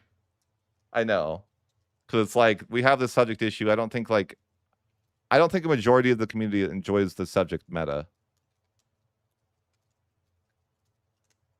I think we talked about sieges a little bit, but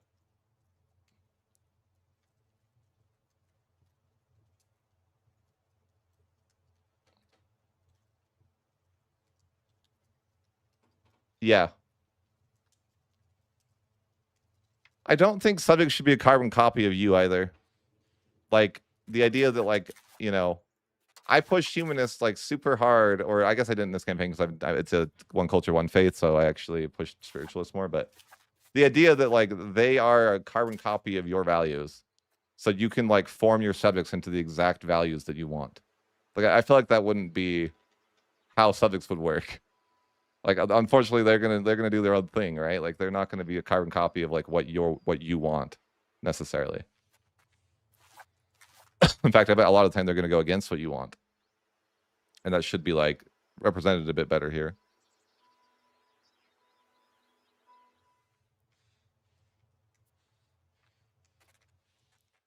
I feel like this is just like an early access brain thing, but I feel like fiefdoms used to be a lot more interesting in early access. Like they were so good in early access compared to what they are now. They got a plus, so like normal subjects get a +1 to integration. They got a +2 to integration for being a fiefdom, and there was no cooldown on when you could annex them. Like you could annex them the second you release them if you want. When they on like originally. Like fiefdoms were freaking giga OP early on, and then they got like, and then now they're like no different from vassals, and I'm kind of like, that's too bad.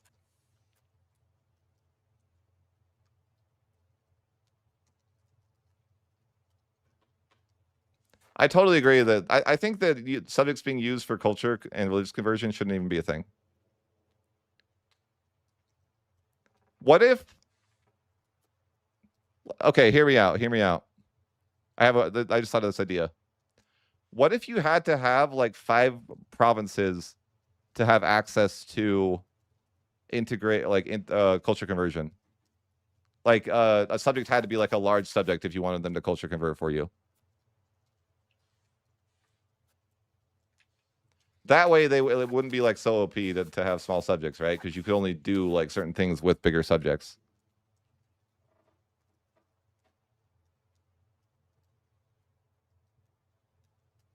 Yeah, like early access was interesting that way, but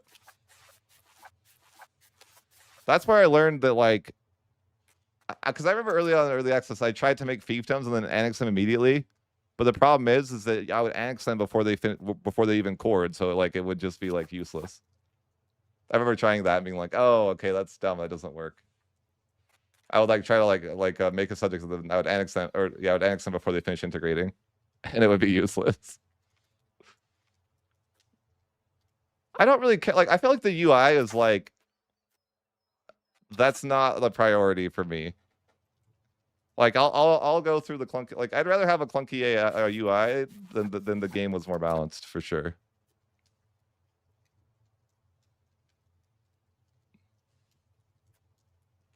Let's talk about the HRE though.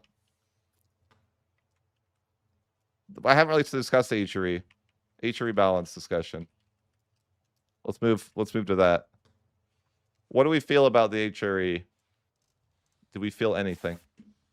I don't even feel anything. I think the Italy situation sucks. What do you guys think? Is that like too like what do you guys think of that? I know it's like a very like bold, like simple statement. Like the whole Italy leaves the HRE situation is not good. Thoughts on this? The situation, like the Gels versus Ghibellines, sucks. Thoughts?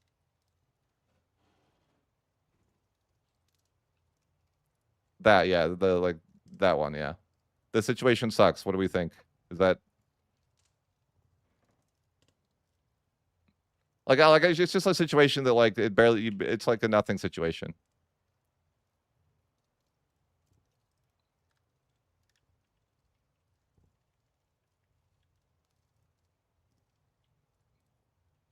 That's not a high bar either. Yeah, like the Italian War sucks as well.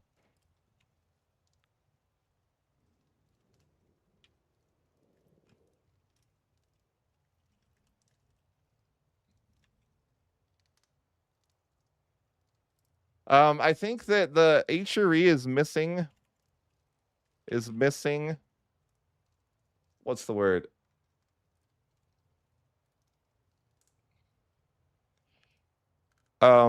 Like events.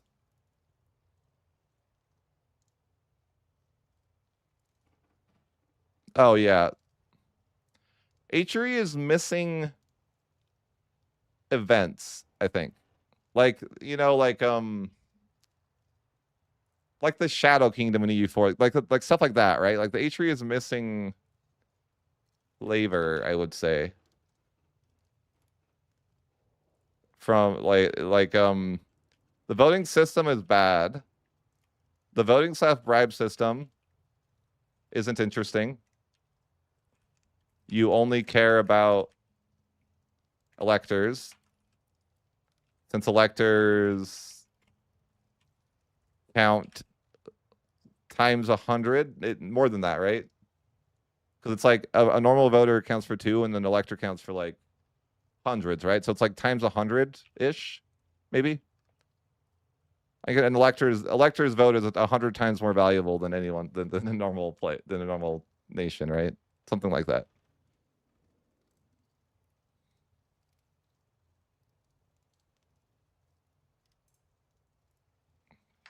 Yeah, I'd say unlawful territory is not fun, isn't fun.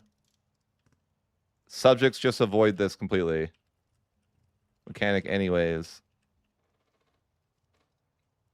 So maybe like, and that's like another subject issue, right? Like subjects just ignore, like you don't get unlawful territory subjects. Am I right there, or am I off base? Maybe you do. I don't know. Maybe they do. I don't actually know.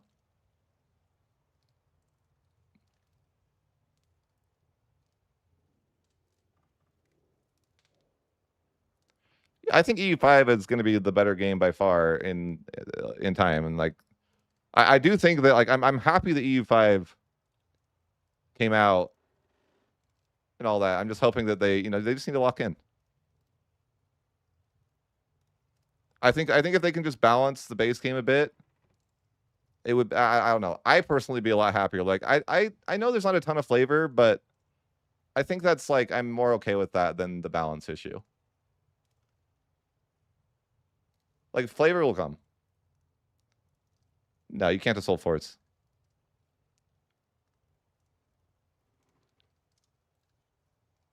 I think the assaulting has been removed from the video game because they didn't like where it was at. Like I think that's like my basic like if I was just be like straightforward, like they just removed assaulting until they can figure out what to do with it.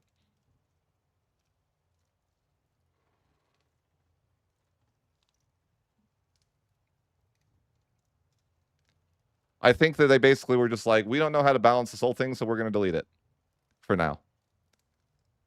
Like that's like what I just like the straightforward, like this is what I think is the case. How so? If you have you ever tried to assault a 500 garrison? It's just like a waste of your time. Like even if you have like Age of Revolution units, it's a waste of your time. You know, like literally, it's like it's just bad.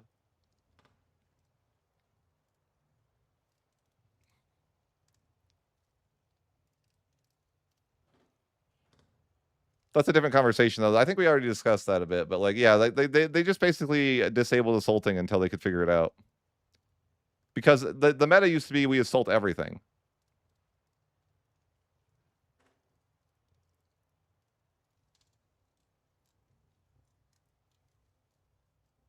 I don't even know what that word. What could that mean?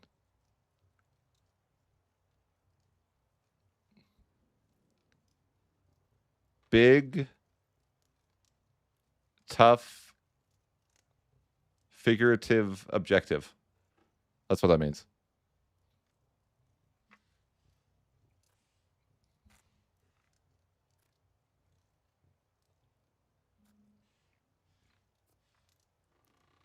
Big, tough, figurative objective. Yeah, that is a big tough figurative objective. I agree.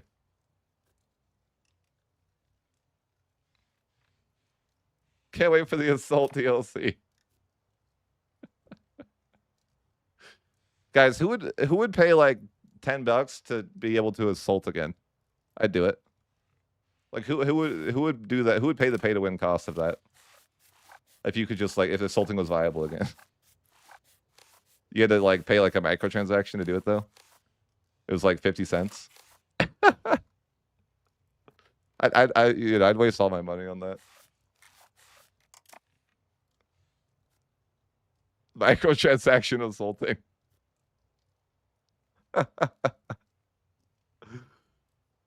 Oh, that would be so funny. I don't know. I mean, it would be obviously it would be bad, but it would be hilarious. You like had to buy like micro coins to be able to assault as a currency.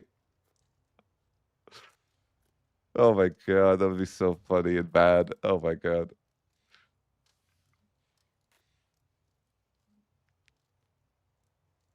I agree. I think that like I've mentioned this before, but I think like the combat system shouldn't have been brought from EU4. Like that's just kind of like I know it's like a very overarching statement, but like I think that we should have had an entirely new combat system for EU5 instead of bringing over like a scuffed version of EU4's. Is kind of what I like and think that they did.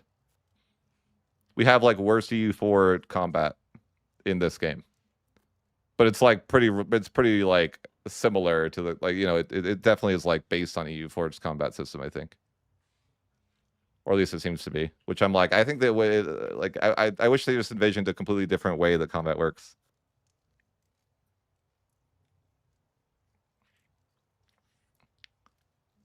Okay, but back to the H3 discussion. Unlawful territory isn't fun. We said, you can use subjects. Can you use subjects to avoid this? I'm not sure actually, but maybe. Um, the emperor doesn't do anything like the emperor can't. The emperor can't call his allies to in defensive wars, right? They probably should be able to. I think. Emperor can't call allies in defensive wars.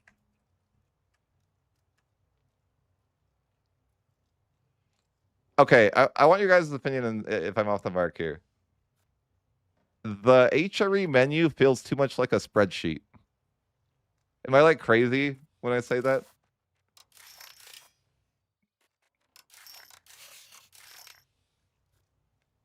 Is that like a crazy take?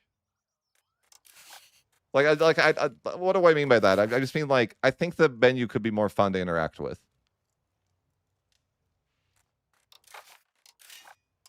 I also think it's very confusing. The HRE like laws and stuff. What do you guys think of that? Like I've like spent enough time that I understand the menu, but I think that it's kind of confusing still, even now. Like to find all the reforms that need to be passed, the plus bonus to Emperor stuff. Like I think it's kind of confusing.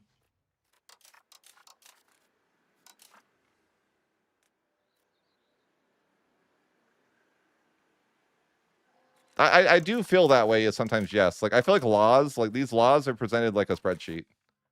Too much to me, but it's fine. It is what it is. But I'm like, it could be like more of a game.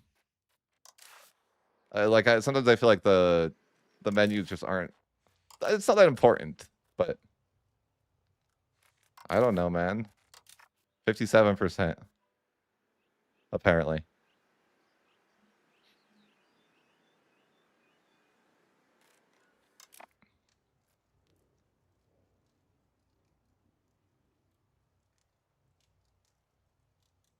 Yeah, that could be interesting.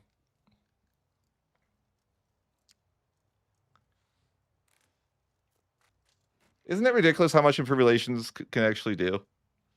I think it's like absurd.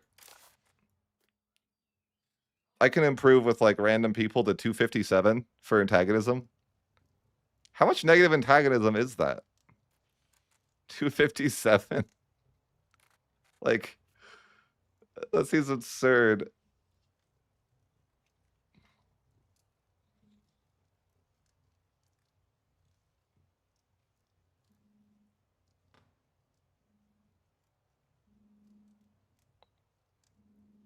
Well, it's subjects. Yeah, subjects are up to 500 here because of my improved relations modifiers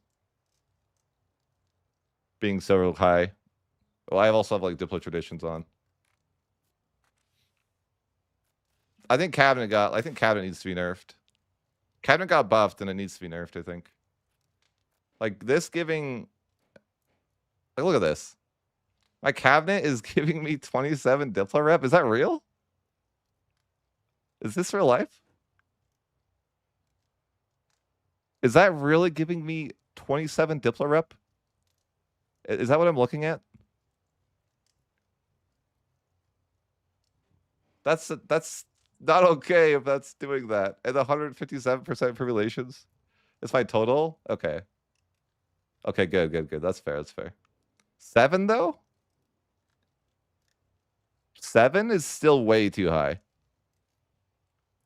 7 Diplo rep for that cabinet action. It's wild. That's like, look at that. That's like giving Diplo traditions, like all of these things combined nearly. And the cabinet action just is better. And then my cabinet can get better too.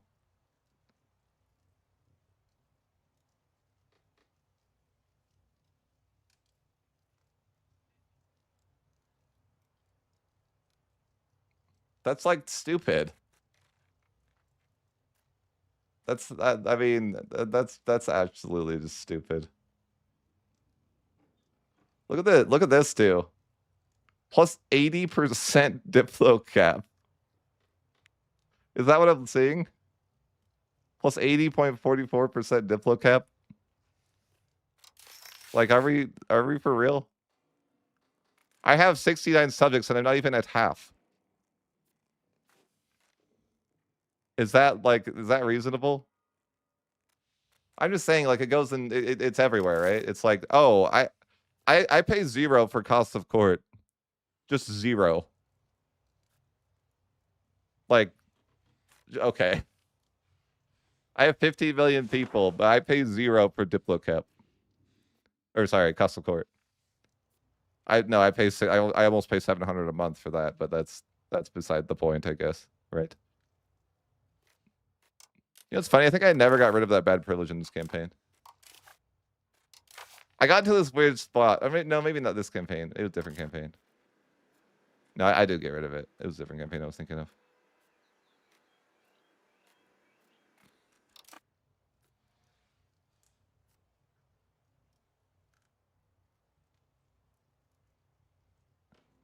How to get down to 0 cost of court? It's just like your cabinet efficiency gets so high as the game progresses that you get so much value out of.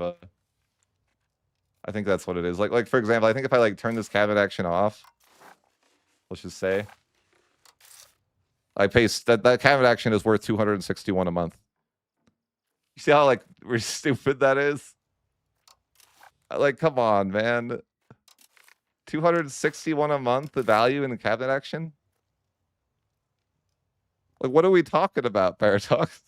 That's so much money. I don't know. That just seems ridiculous, right?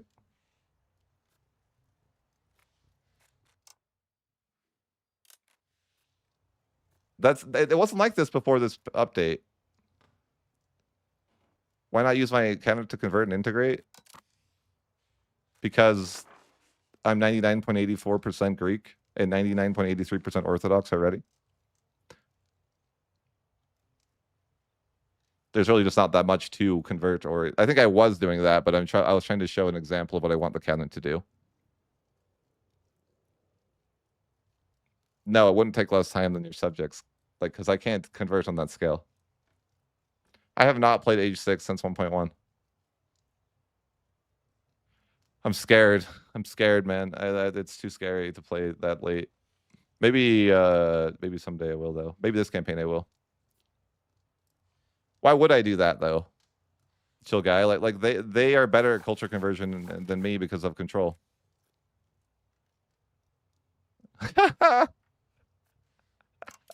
Really? You can't make it pearls of CB because of counter espionage? Is that real?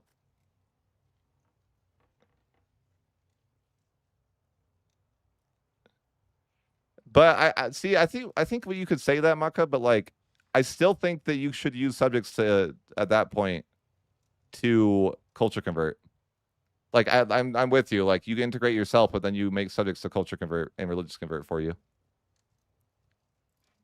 How do you have that negative spy network? Is it because they're using the counter action, the counter espionage? Are you saying? That sounds hilarious.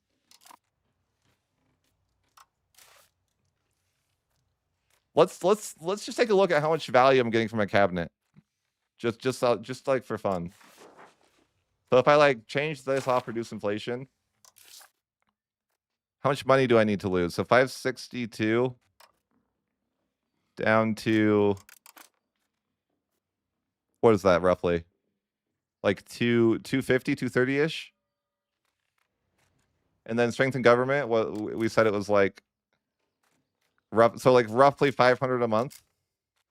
Is that like that's like on point, right? Something around the ballpark of 500 a month for my 2 cabinet actions. This just seems like so dumb.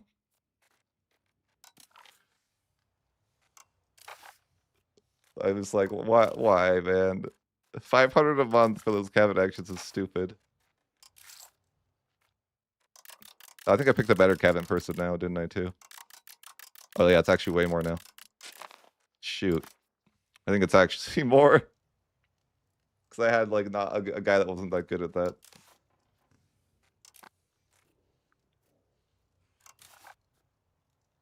That's like, I think that's like a 600 then-ish. Ballparking, but like 2 cabinet actions for 600 ducats a month.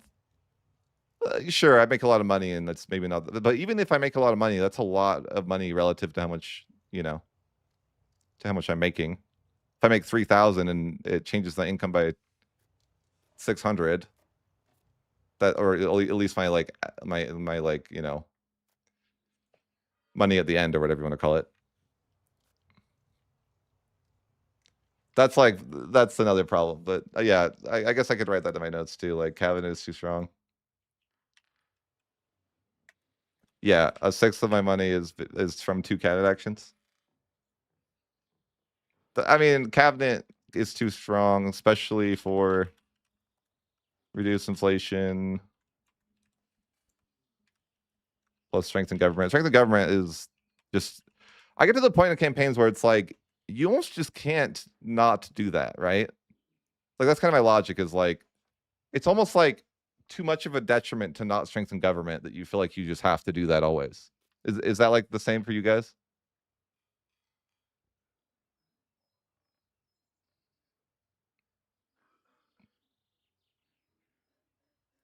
Well, I make more because I changed my reduce inflation guide to someone who's better, meaning that I can mint more. That's why I make more money. I must have picked a like mediocre person. I could even like do this too if I really wanted to. Although that would hurt my money in like the short term because of this. But like in a like, let's see. I can't even, like, what can I mint more? A little bit. Yeah, we'll look at that value like in a few months. So if I take away these 2 cabinet actions,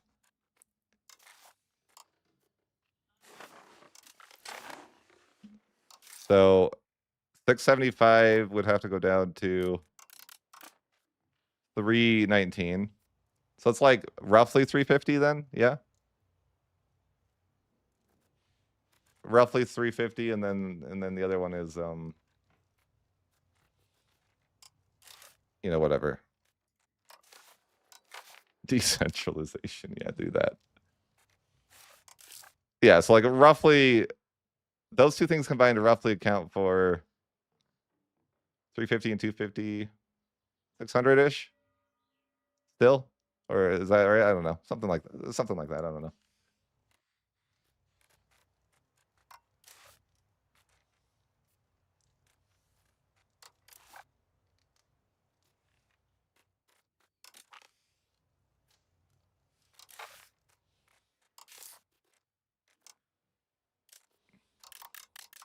You guys should have seen. Wait, why am I able to mint more every time I do this? Am I picking somebody else? Why am I able to mint further every time I'm doing this? Great talking to you guys. Yeah.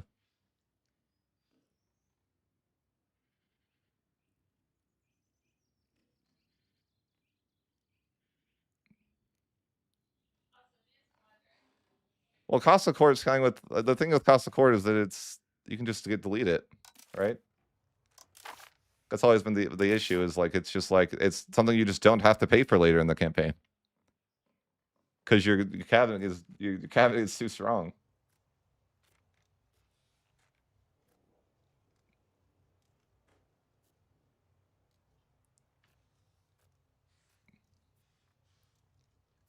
Yeah, maybe it's you just have to like unmint and remint. No, I don't know why. It seems like I'm making more money, but I don't know. It's just craziness.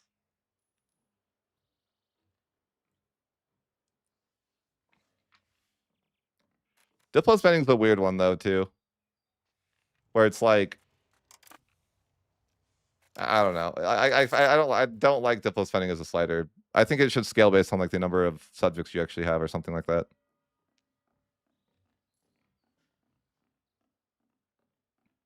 Right. It's cost of core is like a frustrating. It's like a weird one because it's like you can just it like doesn't matter later. But yeah, it's like scuffed.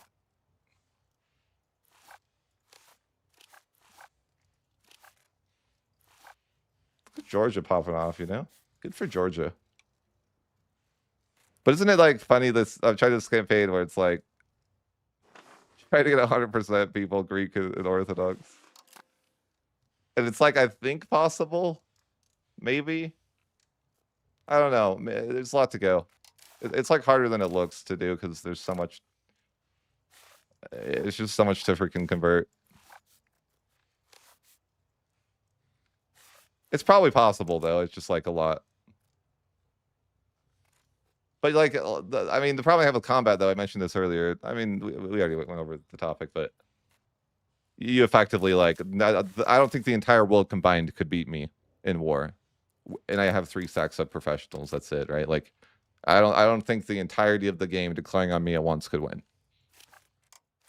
I just don't because they would just come with levies and just die immediately, and they would attack me. You know, I would just play defense and they would just attack me and I would just wipe them out. Maybe I couldn't like make much progress. It would be hard to make progress, but the point is that like the army couldn't defeat my armies. Maybe they could. I don't know. If they were coordinated, maybe they could, but they probably just come in one at a time and die. You know, like if you were to go to war with everyone in some, I don't know how you would do that, but if you were somehow to go to war with everyone at once, like they just wouldn't be coordinated enough to actually kill you.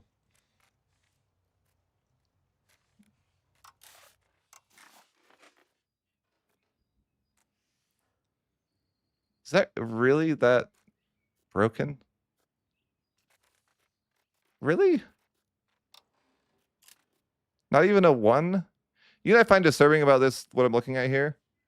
There is no negative penalty for relative strength. Is that, am I looking at that wrong? Or like, shouldn't that be a thing? Or is it like shown in some other menu?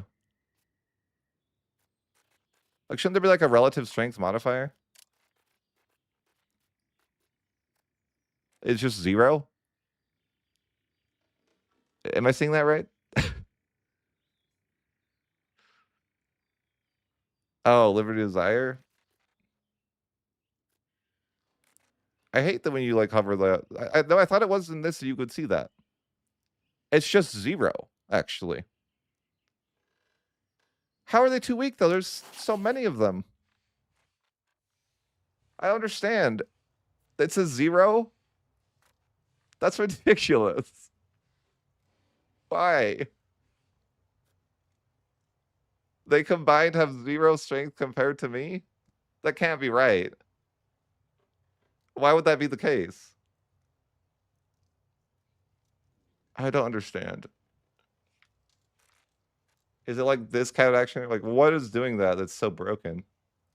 Is it because my dipper up's so high? Or like, I don't even really understand why that's the case. It shouldn't be at a 0. That just seems absurd. Like it shouldn't be 0. Why? It's actually the opposite. Or something. I don't even see it as an option here. It's not even on the list. It's just crazy that I have that many subjects and that the relative power is 0. Like, I imagine combined, that's a lot of people. Right? Like, it has to be. In fact, I would argue to say that it might be like nearly half of my total population or something like that. I don't know. Is there a way to see that? I don't even really know. I know I'm getting sidetracked now, but I don't really see something like that.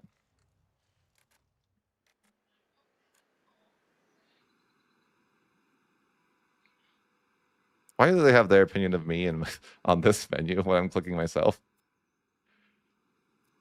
It's just random. That, like, what if I hate myself? You got Rave's armies? They're not Raves. That's just my armies. So do they. 2000, 2000, like, I mean, I guess they don't have much, but it's just ridiculous that it's a 0. I don't know. I'm like, that's not really that's not a good sign for the game to be like, oh, all my subjects combined are 0 strength in comparison to me. You think it'd be at least like 1%, right? Or at least like 0.01%. It's just 0. Maybe it's like month tick. Like, that could be reasonable.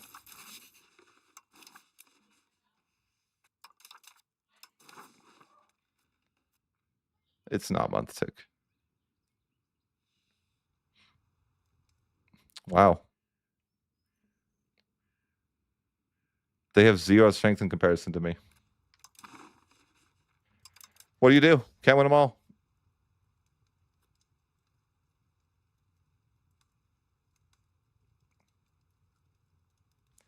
Can't win them all. It is what it is, I guess.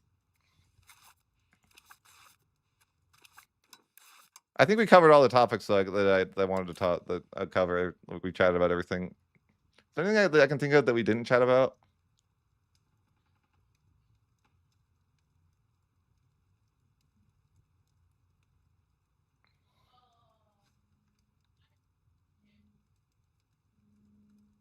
We talked about colonies or colonialization.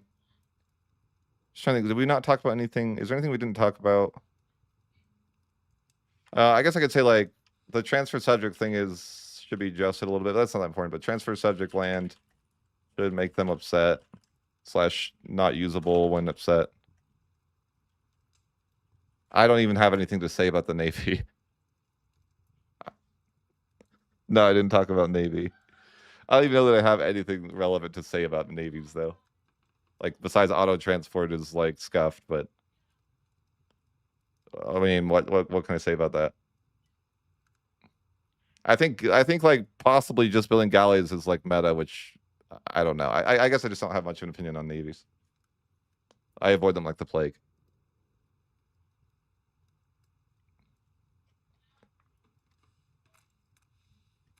Oh, there's one thing I want to talk about. Like, this is like a general thing, but like the return port when at war doesn't work well, you know? Like, return port while at war. I want Paradox to stop adding half-baked features. I will gladly wait until they work properly. What do I mean by that? Like, they need to make it so return during war sends them back to what they were doing after the war. And like, I think Paradox does this a lot, where like they release features that are like not, they're just not at 100% of what they should do, and that like diminishes the value of this new feature. So like the same thing with like army templates. It's like a couple things with army templates that I don't like, or for example, your templates don't like, I want to just make a template that recruits this guys of the current age. But instead I have to like make a new template every time I get an upgrade. Or I want to be able to conform to template. So what is my point with saying this? Is like I would just rather that they waited to release these features until they're actually like up to, you know, up to par with, I guess, what EU4 would at least have or something.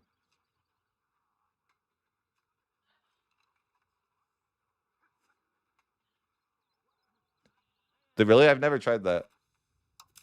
I didn't realize I did that. I think I'm patrolling where I was.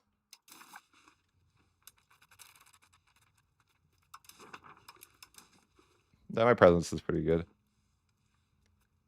Seems like.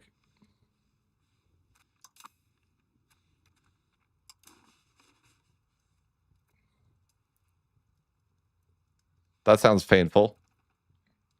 But I'm saying, like, I would rather Paradox, like, make sure that, like, if they're adding a feature that was a feature in EU4, I feel like they need to make that feature, like, up to par with what it was in the game that they're kind of taking it from.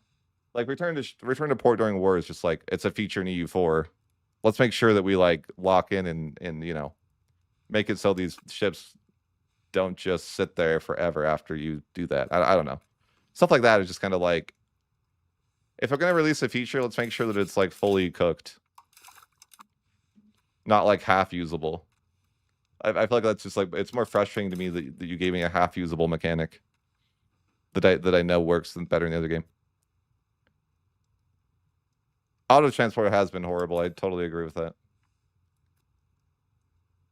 Totally agree. Auto transport's like hit or miss.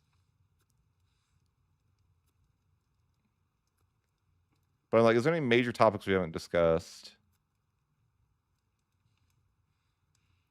In general, I mean, that's like a different topic that I thought, I've always thought, like, I don't like that you can take land that you don't connect to that much. But that's what they want, so it's not something that I even would bother saying in a video. I don't. I like it. I like the EU4 version where it's like you can't do that until the late game. Like the whole like you know you have to like have a border because it makes things like just going straight to China possible, which I think is like weird. Like just like I'm gonna skip my conquest and go straight for the valuable locations. You know, I think it creates a lot of cheesy gameplay, but it's probably not worth mentioning in a video like this. I don't think they like really care that much. They like it that way.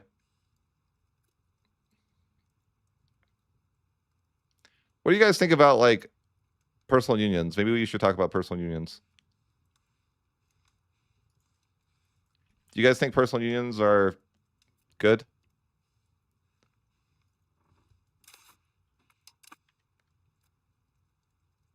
I think that they I feel like the state of personal unions is avoid using at all costs.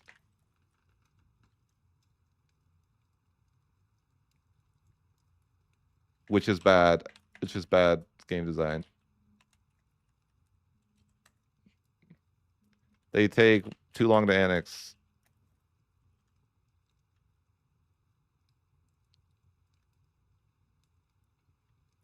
Like I don't mind that I think I like the system. Like the system is okay.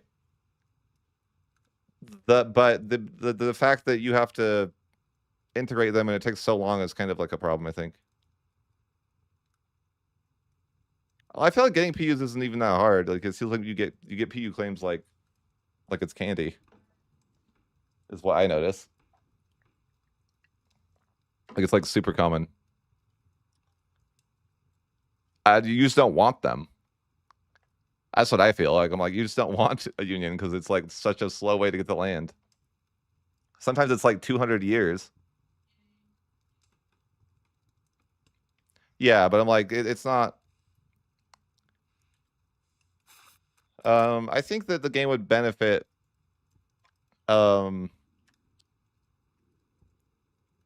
Game would benefit from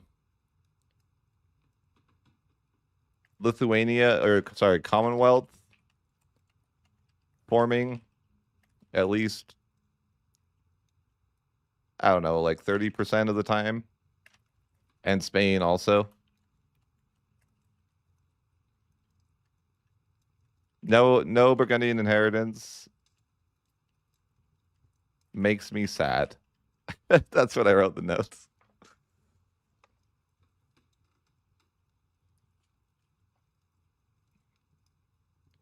I think though, like when on that topic, it's like I think the Burgundian inheritance doesn't necessarily need to happen like every game, but I still think it'd be cool if it happened like, you know, like occasionally, like 10 to 15% of the time or something, you know, something that was like it's possible that these events would happen.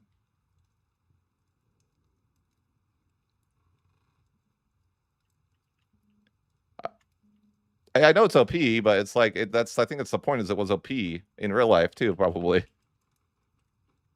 Events like Burgundian inheritance should be at least possible.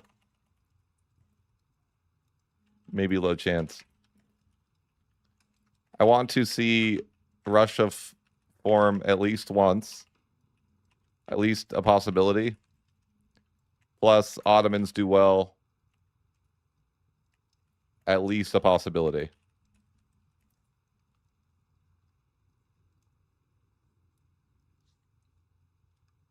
I saw the Commonwealth form one time. That was kind of cool. But I haven't seen it in this patch.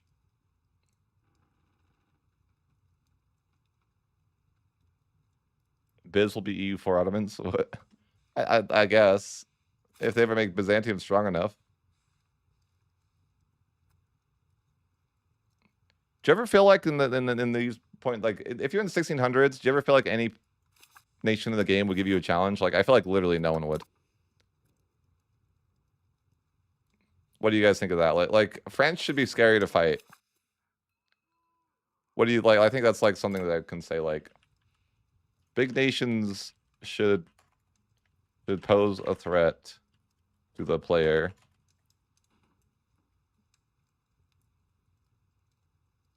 No, I haven't looked at what they're planning. 1600s is borderline unplayable. I'll put in my notes.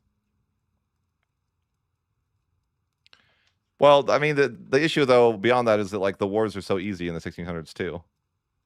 Like, you ever feel like there's a war that's hard in the 1600s when you have like 3 sets of professionals? I'm like, no, you're Thanos now, you know? You've got all the Infinity Stones. Like, what are they gonna do? It's over. Yeah, it takes a long time, but like you're Thanos, you know? Like, I'm just saying.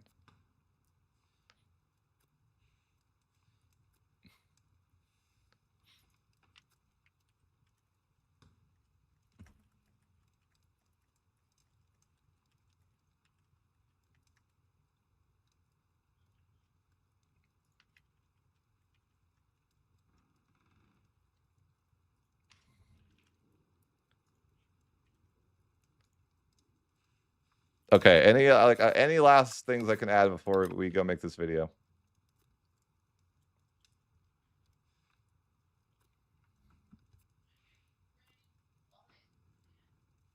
And like anything we can think of that's like important or a good thing to add. I think it's like I think it's probably good. It covers the most. I think we've covered everything or most stuff.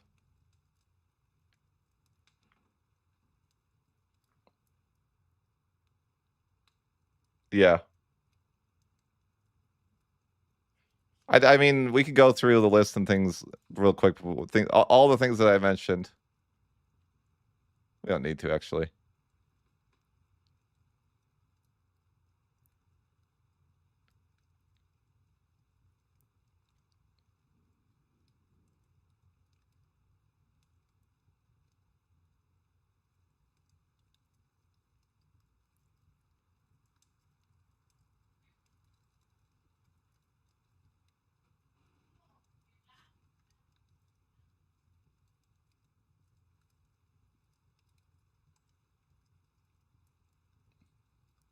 Do you guys feel like religious conversion matters?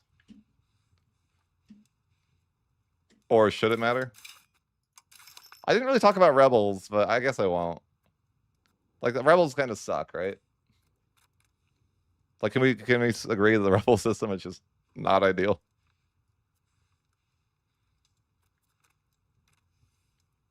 I feel like rebels hardly ever. I mean, I guess I'm playing a campaign like this. They literally never happen because it's like everyone's your culture in your face, so it's not even possible. But I feel like just like the rebels in general, like how they work in this game is just like not good.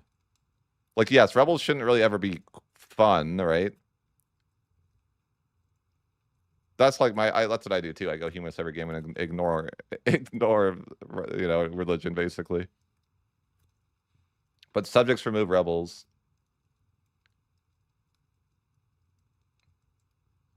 I feel like though my biggest frustration with rebels is like when you have a rebellion that's like 90% of the way there, and then you like go to a war, you take more land, and for some reason when you end the war, that land defects to the rebels immediately.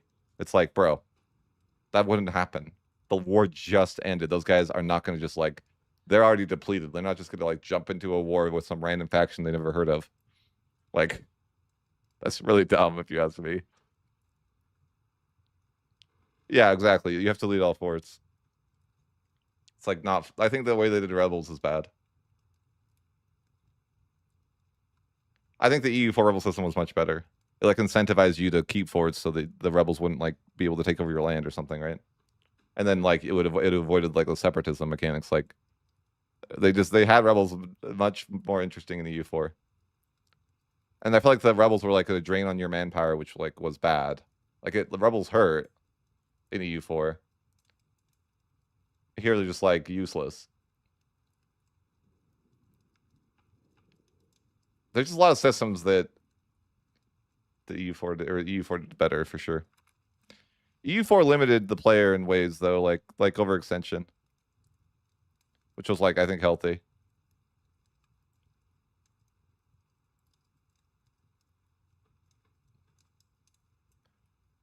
Yeah.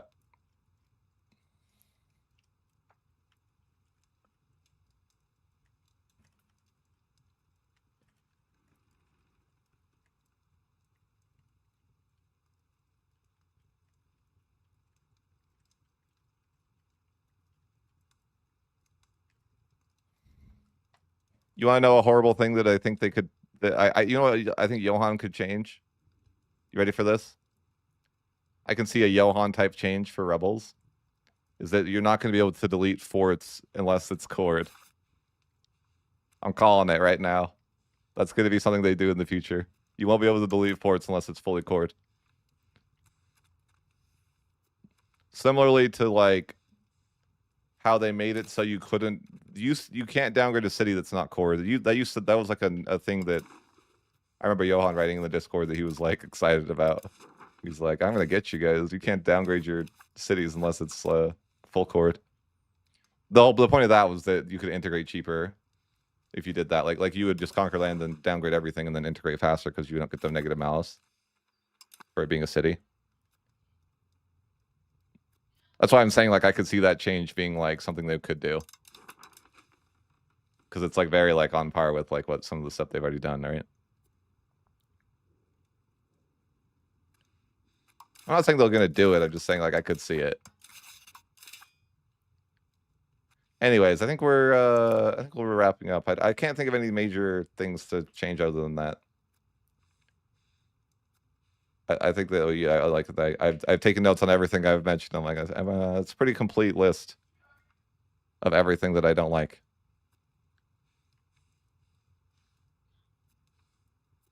Oh, except they need to make the name.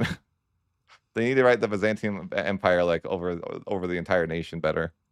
I think that's probably the highest priority change actually.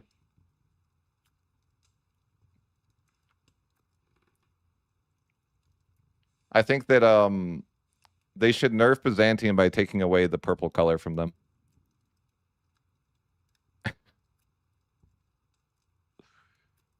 What do you mean revoking?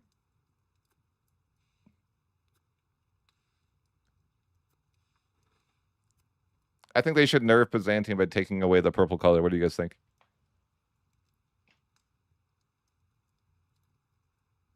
Oh, revoking privileges. Yeah. I see. Because they don't want you to have nice things. I don't know why it costs 200 stability. Because it's funny. I don't know.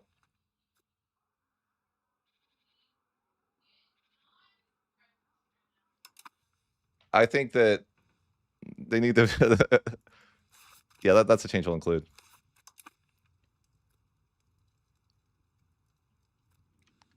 So I'm gonna I'll write that in my notes. Change Byzantium to orange.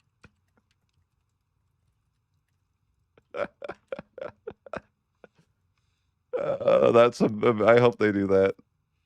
Change Byzantium to orange to make them unplayable.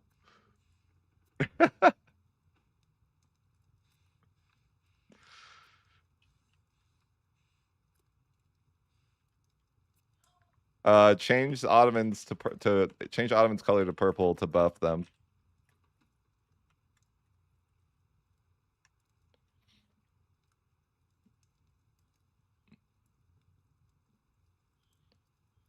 What else? What else is important? Yeah, change Ottomans to purple and Byzantium to orange. I think it's the way.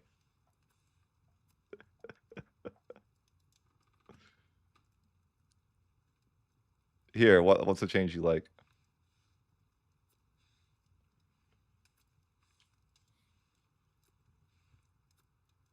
No. You don't even like that change. You're lying. Oh, you know what's a change I like? Fill in the map down here so it's not terrible to look at. Make a setting to fill in the unpassable, like the unpassable land. I'm looking at you, Egypt.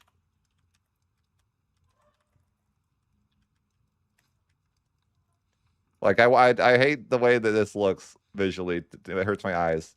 I hate it. You guys agree?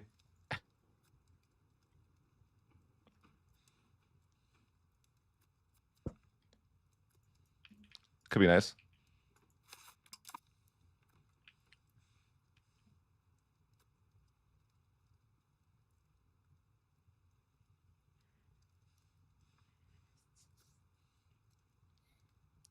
What do you guys think about maybe you guys like it, I don't know. What about formables being allowed to be formed if you own it with subjects, or do you guys like that you have to not own it with subjects? I'm not talking about that. I'm talking about like this area of the map. Like I want it to be like filled in. Like I want there to be an option to fill it in is what I mean. Like sure, maybe not by baseline, but like I want to be able to have it be filled in. Like this desert is like purple or whatever the case may be. Indicating that like, you know, I own the land around it. You can't do that, can you?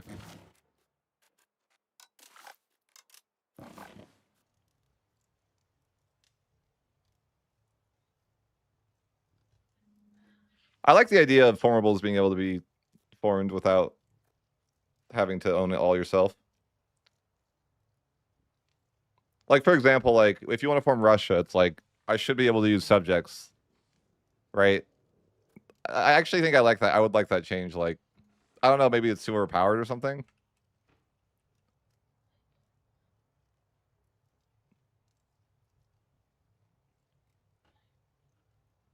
Right. That's me too. I'm like, formables should.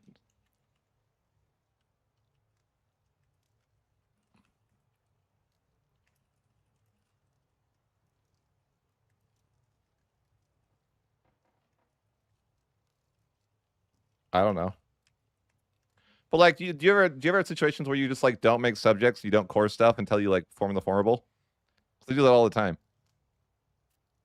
Where I'm like, I'm not gonna like give the Prussia land to subjects until I form Prussia. Then the second that I form Prussia, I'm gonna subject it all out, which is kind of like a weird gameplay loop, in my opinion.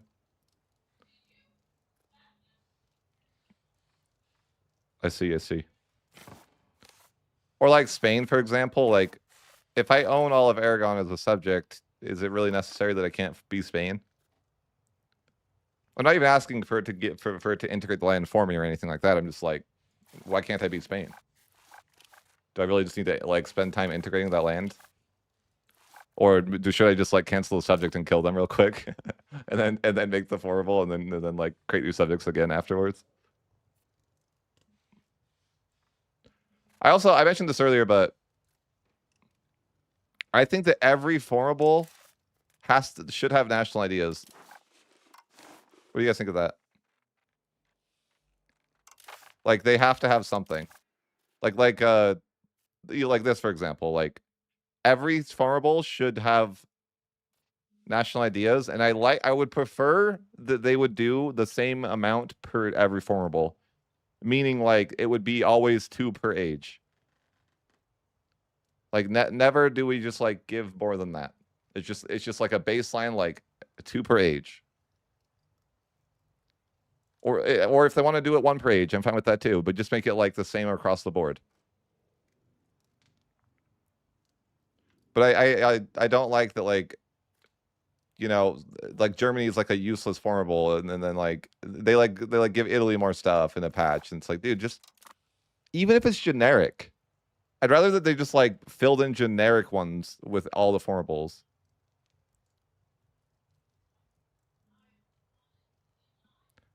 Did you complain about technology yet? I complain in the sense that I think that China gets technology too fast, and that I don't think the tech tree that is good because you can get all the things that you really want. Is what I mentioned about that. Like the idea being that like if you rated everything that you could research from 1 to 10, you can get everything that's a 5 out of 10 easily.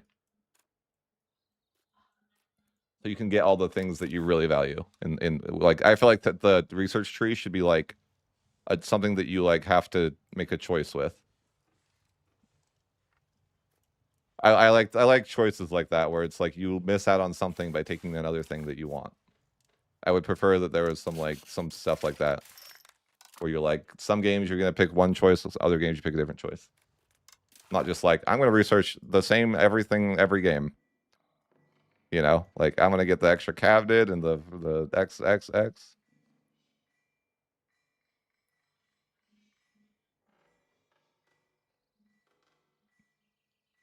You think everyone should get everything always? Why? Like I feel like there's got to be trade-offs that are interesting for that. For like I prefer a system like that where it's like there's interesting trade-offs. I like choices in it, like it's a technology tree. Like I don't know. I just feel like meaningful choices are a lot more fun. Where you like you're picking a focus. Like okay, I want to focus on my military, so I can only yeah.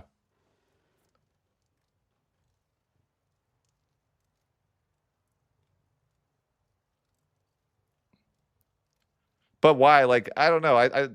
I still think that's not fun though. Like I don't know. It doesn't feel like it has identity if you do that. It's just like something that you complete every time, regardless. Like that doesn't really seem fun. Like why even bother with it then? It should just like passively happen over time, if that was the case.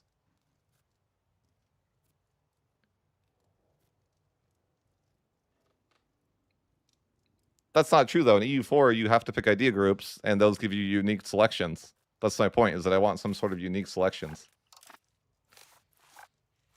Like you can't have every idea group.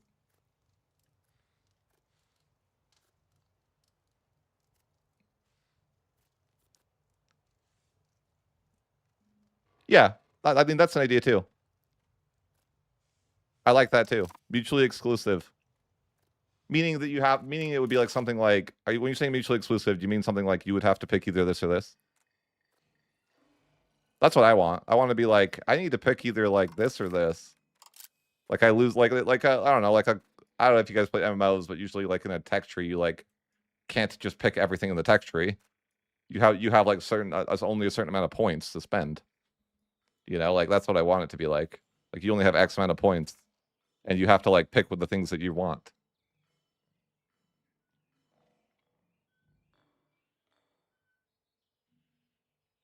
Yeah, sure. Although I don't like that you like I feel like the age focuses are really weak in the game. Like they don't. I don't think like some of them I feel like I don't even care about, especially in the later game. Like you're like I don't. These all suck. I could care less about any of these things.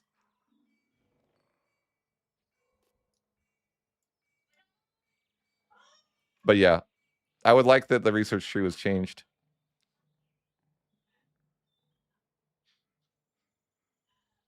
Sure. Yeah. I mean, I'm just saying, like, I wish that you were in some way, like, I wish that you had to make choices. Like, maybe you like, imagine if you could just research less things. I don't know. Let's say that I researched 85 things in this age. I think it'd be like more interesting if I could only research like 60, because then I'd have to make choices. It'd be like, okay, well, I'm not going to be able to get this thing, so oh well, it's a sacrifice I have to make. Like that's what I want to see. Not like, oh, I can just research everything that I want and just, get all the things that I would ever want. Always. There's not really like to the extent that, like, I would like a mod just to do it for me at some point, right? Because I probably could give you like at some point like an exact formula of how I'd want my research done every game, to the point where it's not even like something you think about. It's just like, all right, this first, then this, then this, then this, et cetera, et cetera. Like, there's no like meaningful choices. That's what I'm saying.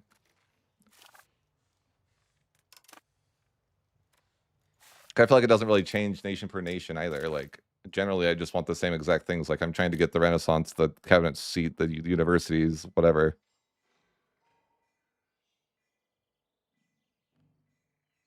I think I want I'm not saying that like that. I want options.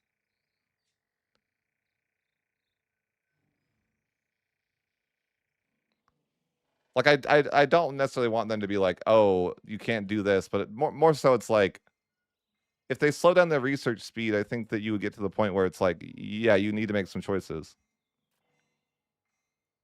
Again, I'm not saying that, like, I don't know how they would do that. It's not as simple as like, let's lower research speed. I don't think, right? It's the idea that I guess I just feel like with research that I'm never stressed at all, or I never am like forced to make a decision. I can just eventually get everything that I want.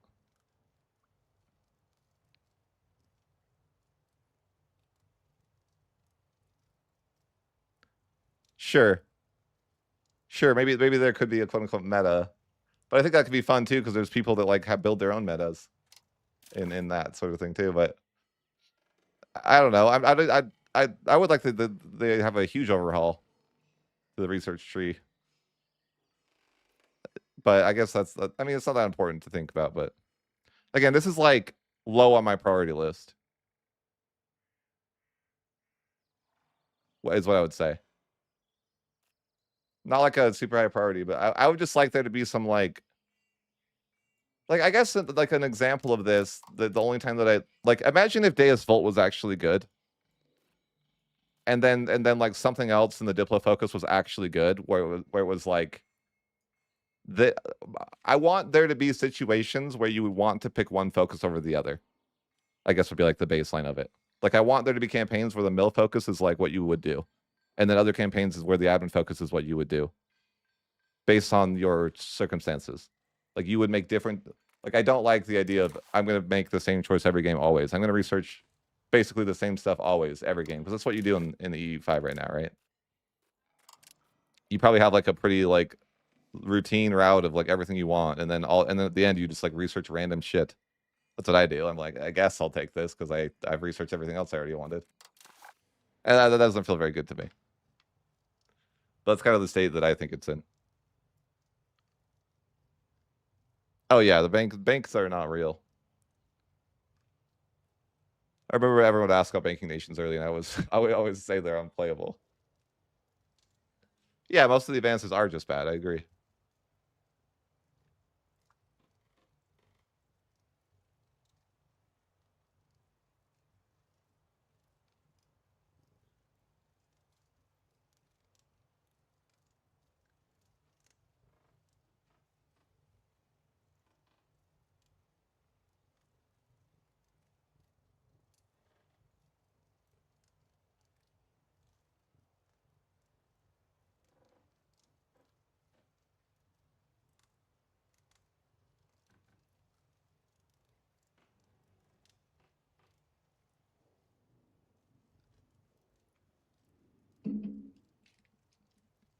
How is it not worth it to conquer?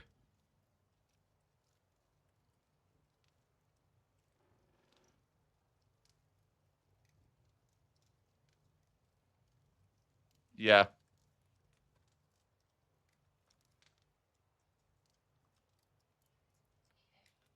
Here's an idea for you.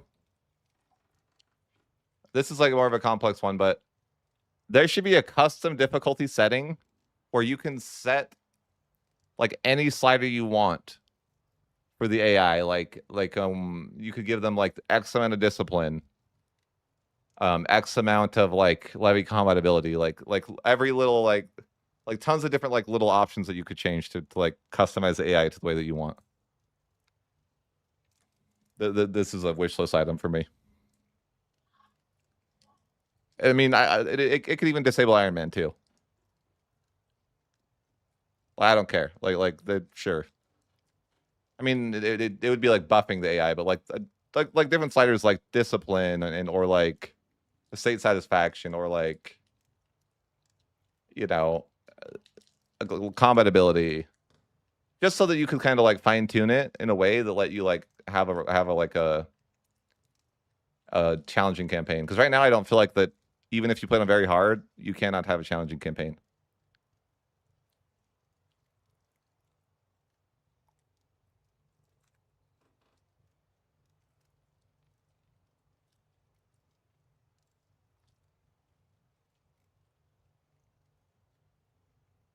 But like, imagine you can change the values of like stuff. Like you could be like, I want to give the AI like double population growth, whatever the case may be.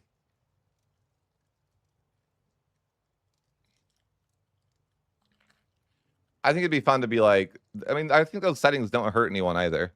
That's why I like the idea of, I like in general when I'm making changes, I love the idea of customization sliders like that because it allows, it only helps. Like these things are like, that's not risky, right? It's like this, if people don't want to use them, then they won't. It only has like potential positive value. I feel like.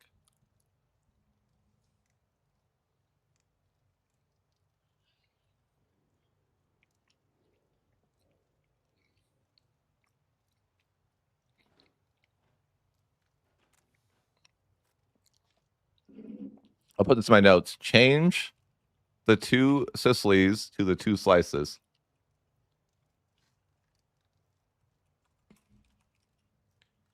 Change Castile to castle. I mean, why we're making suggestions, right?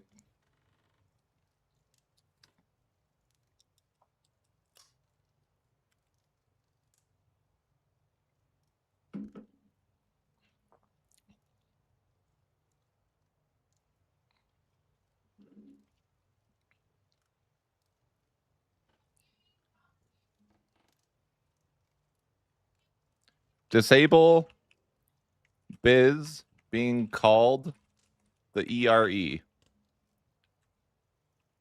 because it will make people mad. And that's funny.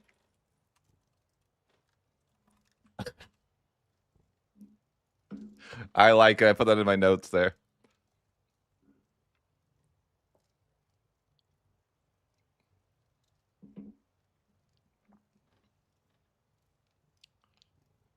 Actually, one thing I actually would like they won't do this, but I think that Byzantium shouldn't be an empire, or they should be like in decline, and that you should have if you want to be an empire again, you should have to like get rid of like solve your original situation to actually be an empire. Like you shouldn't just be an empire at the start. I think because being an empire, like you don't meet the conditions to be an empire. Or maybe my thing would be like you have to continuously meet the conditions to be a government rank or something like that. That would be like a change I'd like. Like I think Biz shouldn't be an empire at the start, and they should like have to work for it. I think that would be like more interesting. Yeah, like so you have to like save the disaster to like reform into an empire or something like that. I feel like it'd be cool to have like a sense of like like if you got through all your disasters, you like can like reconsolidate or you get something back that you might want.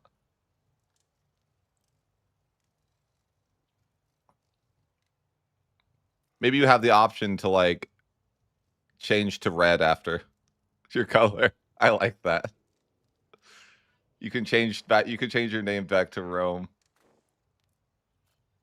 People would freak out. They're like, they are Rome. Why aren't they called Rome at the start of the game then? Why don't they just call them the Roman Empire at the start of the game? You know what I'm saying? Apparently they should, right? They should just still be Rome. Why is there Byzantium? They should just be Rome.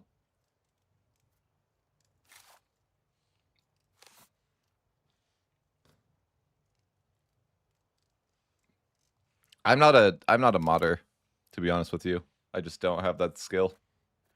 So that's why I wouldn't do that. They are Rome. Well, why aren't they called Rome then? What do you mean? If they were Rome, they'd be called Rome.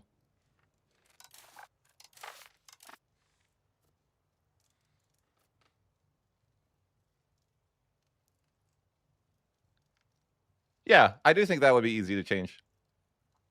What's crazy is I think that would be like meta. That would change the game so much. I think. Like how big of an impact do you think changing to -1,000 cap would be? Like it would like ruin the subject meta, right? Or like to some extent. I don't know. I think it'd be like a massive change, but I'm not sure how it would be. Because you really couldn't just like continuously like I think you would hit like 8 subjects and then you would no longer be able to annex subjects at some point. And it would be like more and more difficult to even annex the subjects that you are going to annex, right? Because you start hitting the point where like your negative relations are so high. Negative foreign malice would be hard, and it wouldn't even be that long until you got there. No, my notes are not public. They're simply notes that I wrote in Notepad.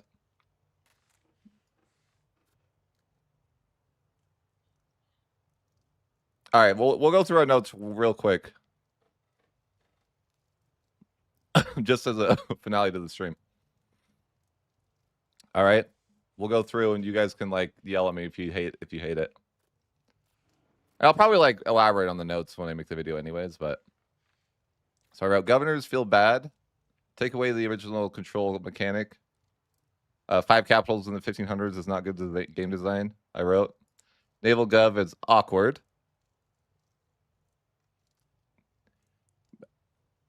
Intentionally disconnecting land, it doesn't feel like good gameplay. +2 capitals for going naval feels a balance for land trend. Land needs some sort of advantage past 50 value with similar to power to naval. Governors overall should be nerfed, maybe 70 procs instead of 80. And then I wrote, you should have to have positive procs to place a governor. I said, technology is not a super high priority, but I feel like there is not meaningful choices. We just discussed this, but get everything you want. A quality of life improvement suggestion is be able to select a research to put on the top of the queue. And then I wrote, different technology groups should feel different. They don't feel unique enough. I said, possibly reduce institution spread for China as they you know, I think that's all I wrote there. Okay, I wrote, rival CB is a bit of power creep. Threatened war is cheese and shouldn't change the cost of the peace deal, meaning like that, you know, you get negative 25% for that. Reconquest should only work on the claims that you have and be 0% war score after that. Permanent CB is worse for antagonism than no CB, which is power creep / weird game design. CB duration should be increased. This could vary based on the CB type. An example, Parliament could be shorter than other claims. Destroy enemy feels a bit RNG because you have to rely on people rivaling you. And I don't like that the destroy enemy CB makes other CBs less viable, such as Deus Vult. Deus Vult is something you have to research and therefore should be stronger than destroy enemy CB, or at least give you some incentive to use it. I wrote Reconquest could be a temporary, sort of a permanent CB, but will expire eventually, meaning that you can declare reconquest for something like 15 to 25 years before you lose your core, similar to how EU4 functioned. Superiority is too hard to get later in the campaign. We need to be able to get more war score for superiority as the game progresses. We need more CBs as the ages progress. We essentially start with... We essentially don't get access to any new CBs until 1737. We need to not be incentivized to stay at a tier 1 rank. The example here is that you get, the 10 war score cost per rank difference should not exist. And then I wrote more CBs, possibly. CBs just don't feel like they're in good place in general. EU4 has an issue where you don't want to play past 100 to 150 years. EU5 did not solve this. Colonization is not fun for any type of player. Exploration is too tedious, too many tiles to explore. Automation is very poor. It feels like you essentially can't use automation. You just have to do it yourself. Natives should have some pushback when you try to colonize into their land. Colonization needs to have a better payoff. In examples, Spain or Portugal often became strong in EU4 as a result of colonization, but it doesn't feel like they get any stronger in this game as a result. In fact, it might actually swing them in the other direction.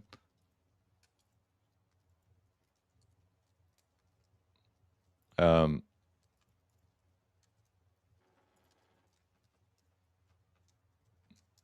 then I kind of move into the combat portion here.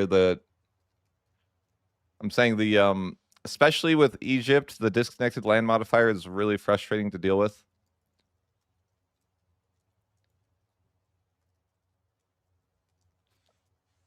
But in general, I feel like this modifier is like too much. Like they can get a plus 90 to not being able to end a peace deal. AI never plays defensive. They always just run it down. All you got to do is play it. All you got to do is stay defensive at the start of a war, and you'll win every war, basically. The AI should consider that most wars are defensive wars and should play defensive. And I wrote, offer humiliate should not exist. The AI should want to take land, not just money. In a coalition war, return land should be heavily prioritized, meaning that you shouldn't just be able to offer money or humiliate in a coalition war. It's way too easy to cheese peace deals when you're losing a war and not lose anything, which I think should be changed. War enthusiasm is bad. Simply being at war a long time will result in the player winning. And I wrote conditional mill access is bad for gameplay. Mill hegemon is, I said, bad game design. You shouldn't be able to replenish troops just because you have food access in a location, especially if you violate sovereignty, where you just essentially could recruit your troops for free from anywhere. Balance between professionals and levies is off, and it's not close. I wrote that I think battle prediction is bad for the game. I don't really think that's that important. I'll probably delete that. It's whatever. I mean, I don't think it's great, but like, I don't think that you should have a prediction if you're going to win or lose a battle necessarily. But it's at the same time, it's like whatever. AI doesn't build enough professionals. Levies need to be gone at some point in the game. I like the idea of conscripts being an idea to replace them. Force limit might need to be considered if AI can't keep up with the player. Being a war should cost you more in general, whether that's to your prosperity or to your food. It just should be a little bit more painful to be at war. We kind of mentioned this too. It was like an idea that prosperity for not being at war might be a good idea. Like some sort of incentive to not be being at war constantly, like your nation's in a time of peace, so they get bonus prosperity. Sieges should take less time. Mercenaries are way too overpowered, and they need to be rebalanced. Merc UI is still not great. There's way too many mercenaries to hire in the menu. In the EU4, mercenaries came with a detriment, such as going over your force limit and lowering professionalism. There needs to be some sort of drawback to hiring hiring mercenaries in the game. Said EU4, it feels better that it limits the player with things such as overextension or force limit. In EU5, there's no limits on anything, which doesn't feel great. So combined arms is bad design. It's a band-aid fix to not being able to properly balance combat. I'll probably leave that out. I don't really care that much. So getting us siege bonus for small nation is way too much money. Assaulting has been effectively removed. How do we make this system fun to interact with? I just kind of wrote that. Implementing a mostly EU4 combat system doesn't fit EU5. Feels like an entire rework might be a possibility. Units should counter each other and make more interesting combat scenarios.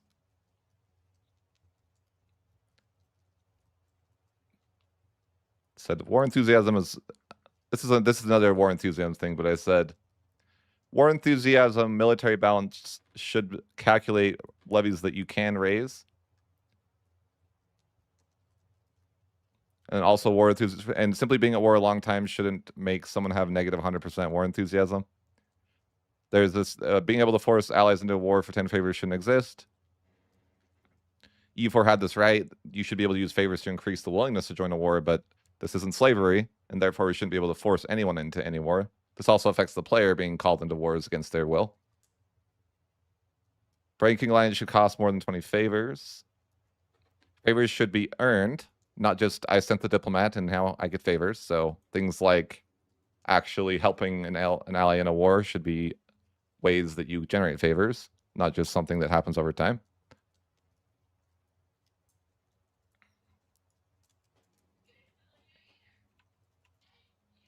Cabinet actions need some sort of rework. You either use subjects to do all the integration or you have an unusable cabinet that is just locked into endless integration. There should be an advantage to integrating yourself versus subject, but I'm not really sure how this would be represented. So don't incentivize faster annexation for smaller subjects. Remove the X bigger than a certain other nation modifier. I said remove the negative 100 cap for annexation penalty. And then I wrote you shouldn't be able to endlessly annex subjects. Dip cap should be adjusted or nerfed, but give nations such as France, Bohemia bonuses so they're not just completely cooked at the game start. Naval versus land needs to be, and naval versus land, but other values need to be looked at. Land needs to be buffed. You should feel incentivized. Sorry.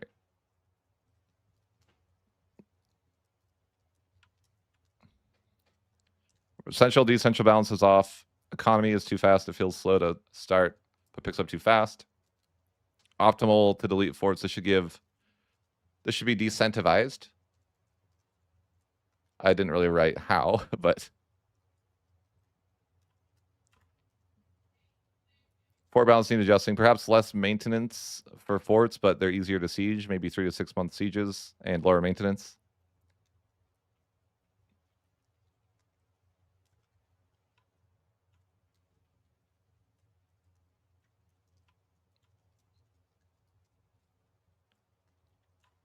Zero cost sliders should be removed, or you should be penalized heavily for leaving a slider at 0. Negative diplomats should actively remove the diplomats from doing the tasks that they are assigned to, so that you are not able to just send out 1 million diplomats and then turn off your diplomat slider and be at negative 1 diplomat a month or something like that.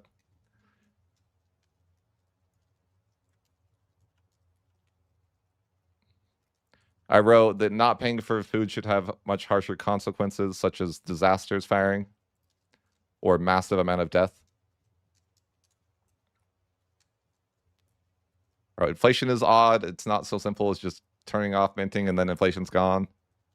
And it's weird that that's represented in the game and also how it was represented in EU4. I wrote, you should be punished for not having a standing army. AI should be strong enough to punish the player for not building armies. Merc shouldn't just solve this either.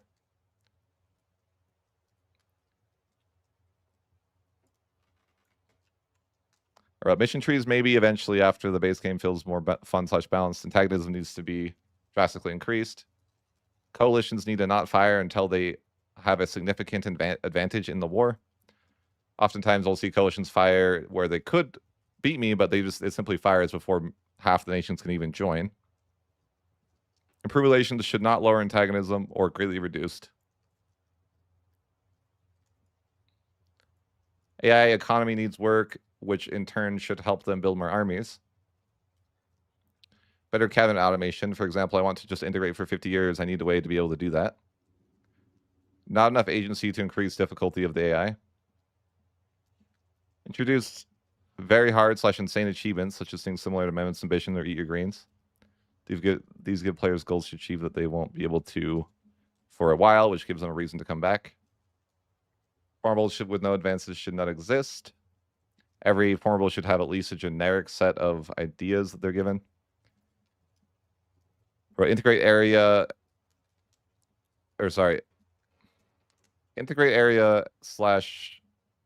convert area should be added in the age of absolutism, not tied to the hegemon. Food access should not replenish troops in foreign land. Mill hegemons should be nerfed. We essentially can just ignore mill access and replenish troops anywhere we want, which is not very fun, or maybe just a little bit too strong. Request access should include food access as well. Hegemon should be only available in maybe the age of absolutism.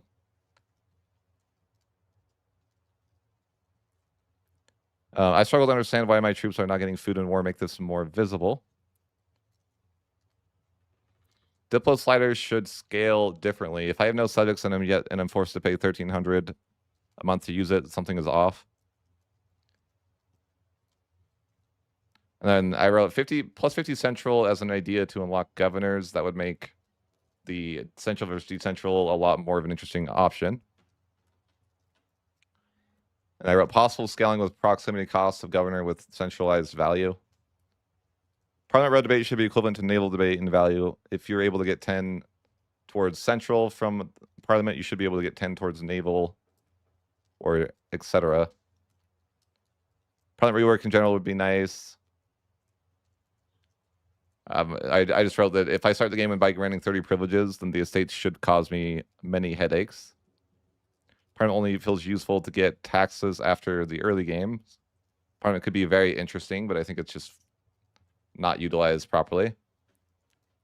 Ottomans should be strong at least sometimes. Russia should form at least sometimes. Incentivize not going to war for base.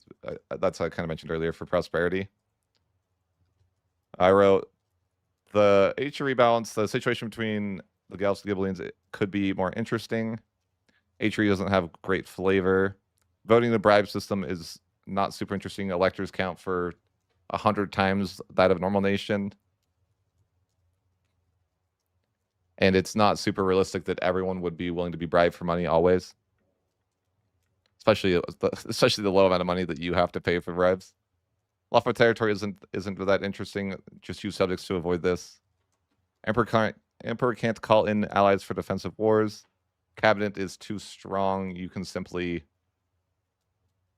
avoid paying cost of court if you use strength government and you have good cabinet efficiency. Subjects land should make them upset when you use this. You shouldn't just be able to transfer all a subject's land to a different subject without any repercussions. Return poor at war needs to return to task after the war. PUs are in a state which it's more preferable to avoid them to actually use them, so this should be looked at. And then I wrote, game would benefit from the Commonwealth or Spain forming maybe something like 30% of the time, at least. And that's, and that's basically all.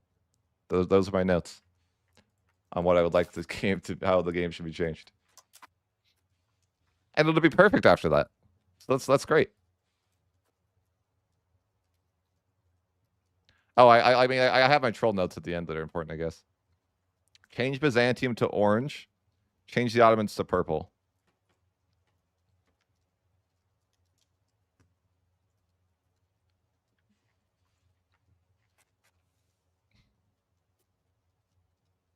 Byzantium should be orange. What do you guys think of that? I think that's like really, really good.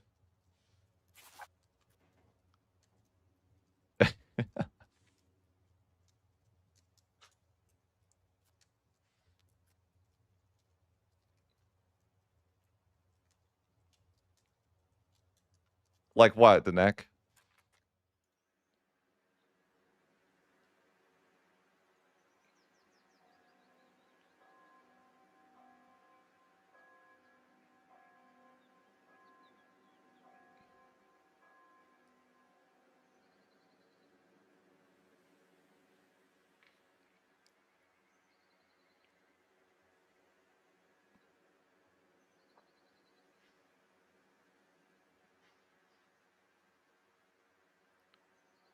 Yeah, that's what I'm saying. Needs to be adjusted. The emperor needs to be able to call in their allies.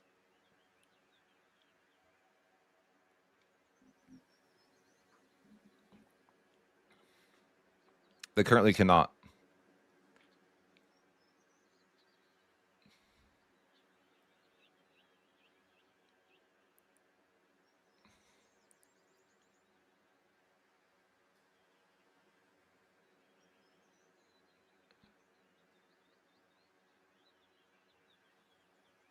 Yeah, that is true. Definitely. Sometimes I was. Yeah, listing one or the other. These are just the notes. Like when I make the video, I'll probably elaborate it. You know, I'm not just gonna like read the notes one by one. The notes are like a way for me to make the video. You know. But I just read to you the notes that I'm gonna be making the video based off of. But it's not just gonna be like a one-to-one. Like I'm gonna read these notes in this. You know. No, like I plan to make a video based on the notes and like elaborate on everything basically. Like why I feel this way on each different point, I guess.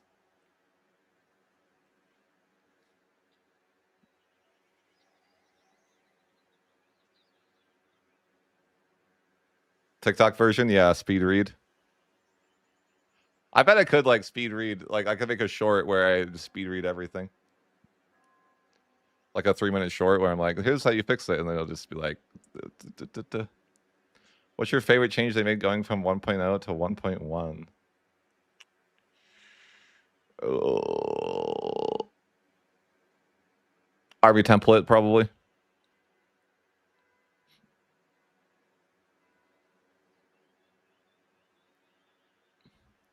I think that would be like a fairly easy one to say. It's way less tedious if you ever played the late game. Or if you want to build an army, like it's just way less painful. And I like that.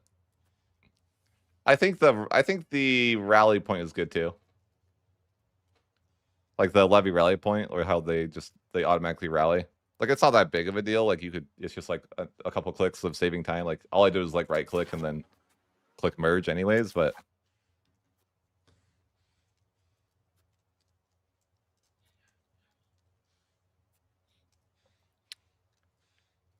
other than that, like I'm like, what else did they change in a major way? I think that as a overall, like I think overall governors are a net negative for the game.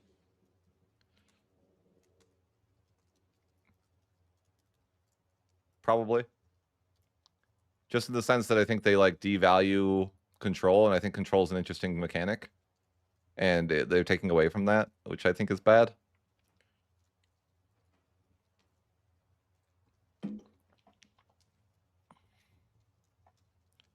Like I think it just like, I mean, even as a blobber, like yeah, sure, it's good for blobbers. They can just like endlessly blob now, like cool, good for us, I guess, right?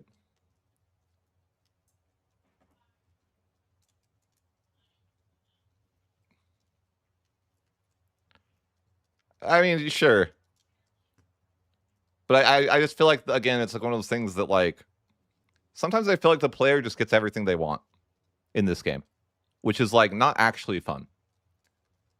Like there's no like way to like gate the player from doing whatever they want, and then like it's fun. Sometimes those things are fun to have in place.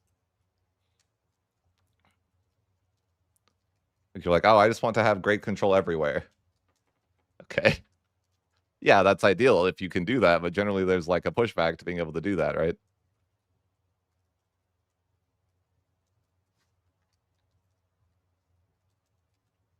Yeah,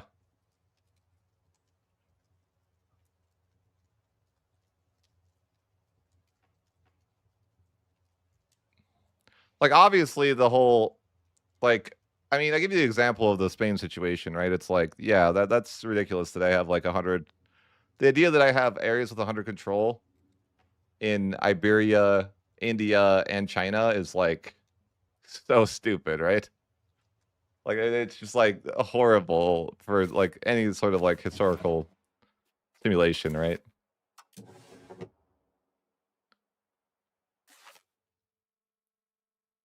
Yeah. Like it's obviously just like an exaggeration of it, but I think something I want to talk about, like, here's what I think, like, in general about governors. Paradox listens to people too much on the forums when they complain about not being able to get control everywhere, and so we have governors now because Paradox just listens to who's the loudest on the forums, I guess. Like that's like my very like honest answer to what I think about governors and why they exist. I think people got mad and then they listened to those mad people because people felt like they can't blob enough, and so now we have a mechanic that lets us blob to our heart's content. Right?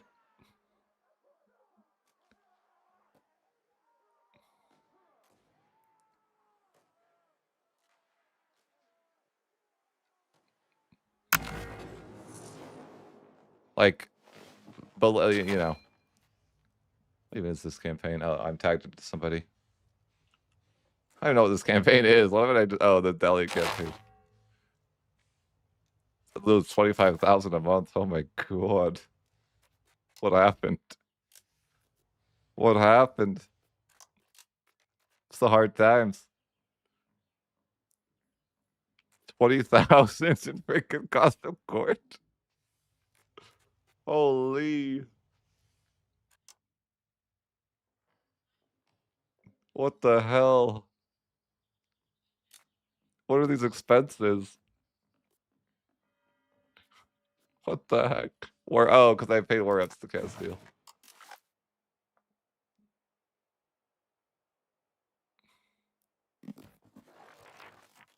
They must be. That was the wrong save anyways. I meant to like load the Castile one. For my video, I need to like that's the one I'm gonna use as example.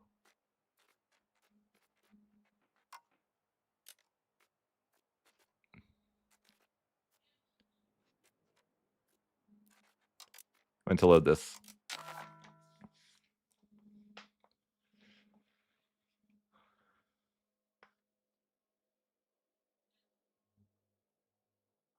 Possibly, yeah. I like it.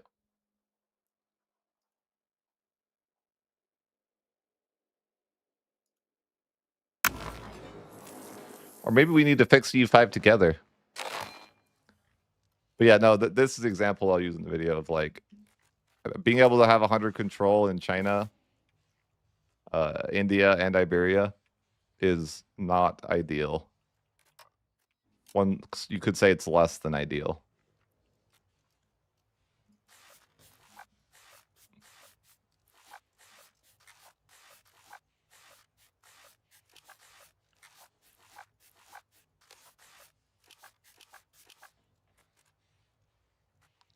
Some could say it is less than ideal.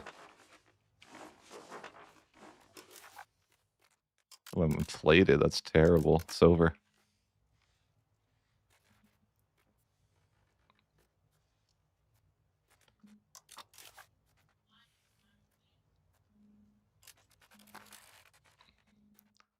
My count efficiency must suck in this campaign. What's going on? It's actually not bad. Why do I have to pay so much in cost of court?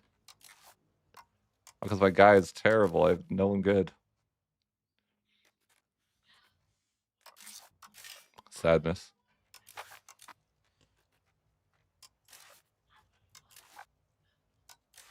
Why all my people suck?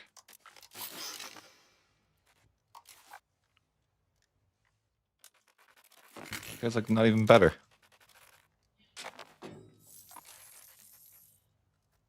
What the heck? What is this? This is the stupidest thing ever. Cost me 11K to pay for tribute. Like, what do you mean? 11K a month? Why? It's so ridiculous. That's more than my entire income. Why is it like this?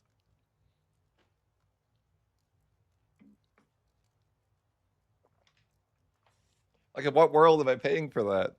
It's just comical.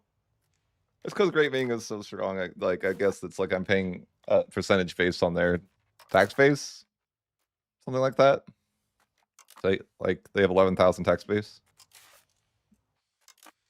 Even though, like, funny enough, like they can't even come close to competing with me. Even that's like part of the issue with AI, though, right? They have like 0 chance. Well, sad as I can't take like anything in these wars anyhow.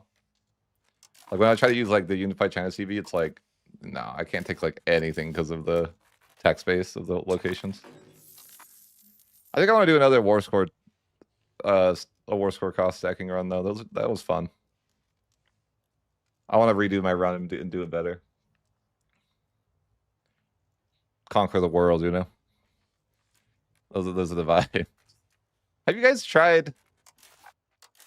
Like, I was wondering this. Has anyone tried stacking proximity since the changes? Like, is it viable? Does it even feel good to do that at all? I haven't tried it, but I'm like curious. Like, you know, like if you had like a proximity speed stacking, like stacking run, like how bad is it nerfed? You know what? They need to add a search bar to the save games, okay? For people that play the game too much like me. It's impossible. Just let me have a search bar.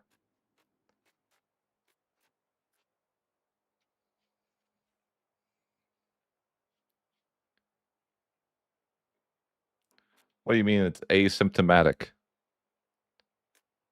That sounds like I have COVID, but I'm not I don't have symptoms or something. Which is good, you know. Hopefully I don't have symptoms, you know. Lucky.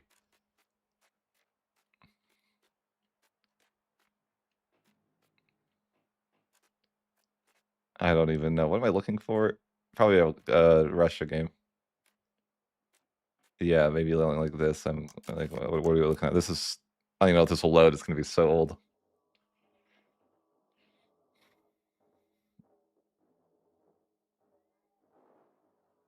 So it's like worth, like to me, when I look at proximity speed, I'm like, it's a useless modifier. Is that like a bad mindset to have? Or am I like somewhat right?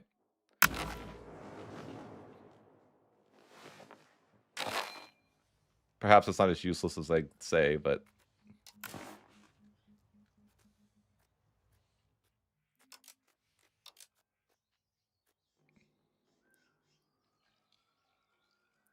they didn't. Oh, they screwed it up. They screwed this up. Because this used to give. They actually like nerfed this, I guess, because this used to give 20 proximity cost, but it only gives 20 proximity speed. Isn't it supposed to be like doubled? Like the modifier? Like that feels like it's like heavily nerfed. Because I know in this run I was like memeing with 100 control locations. Like I wonder how like bad like of a nerf it's going to be to these locations. Let's find out. It's probably in 5 speed because in 7 speed didn't exist.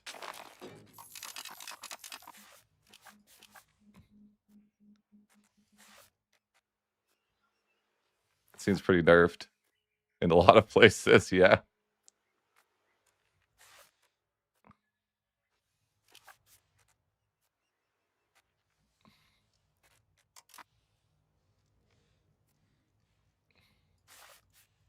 Look over here. I bet it's Giga. 100 to 56. Oof. 100 to 43. Giga nerfed. It's like horrible, horrible. It's like Giga nerfed. Poor Muscovy, they didn't deserve this.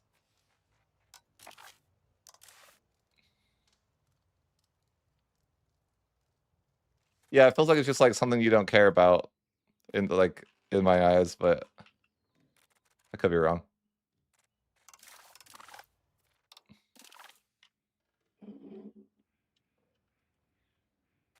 Yeah, because I have plus 117%. It's like not even that good, is it? I have more than that because I have speed through land, so I have like 150%. So plus 150% like doesn't do shit.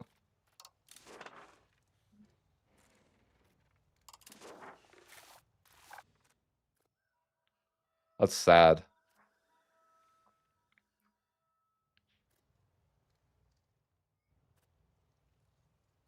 Yeah, the proximity speed is 173%. And it's like, no, doesn't do shit. I have 173 proximity here and I'm getting 50 control. What a useless modifier now. Sad. Proximity speed is 216% here.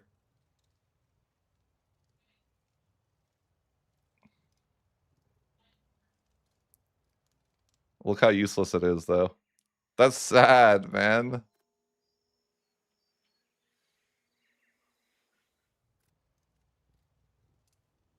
I like to say it there. That's kind of sad.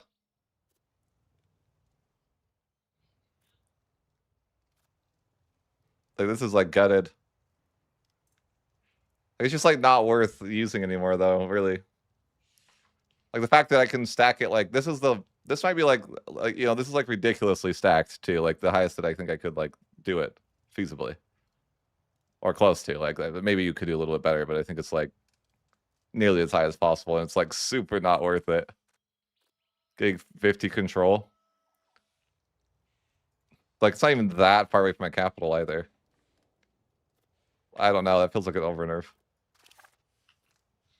Just looking at like location like that, it's like it's not like insanely far from my capital. Like, it's like decently far, but I don't know, not like that far.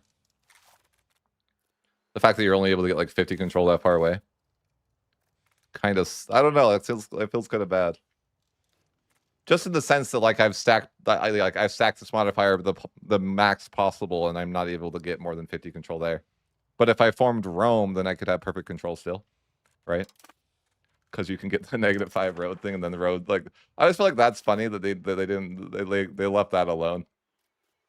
Like, oh yeah, if you play Rome, you can have perfect control. I haven't even upgraded my roads yet. I probably didn't bother to upgrade my roads because the roads didn't do anything. Though, to be fair. But that's brutal.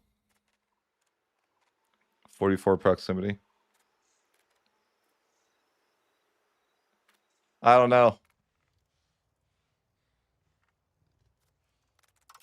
Yeah.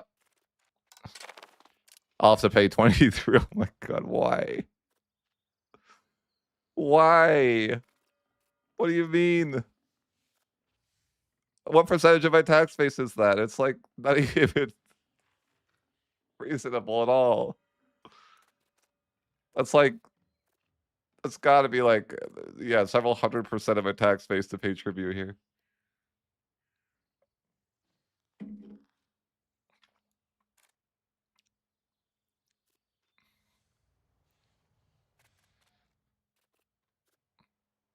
Why is this a thing? Better not question it. Do I have no gold? Or is I just like, this is like glitched? Why is max minting giving me 0? Wait the month sec, I'm sure something weird is going on.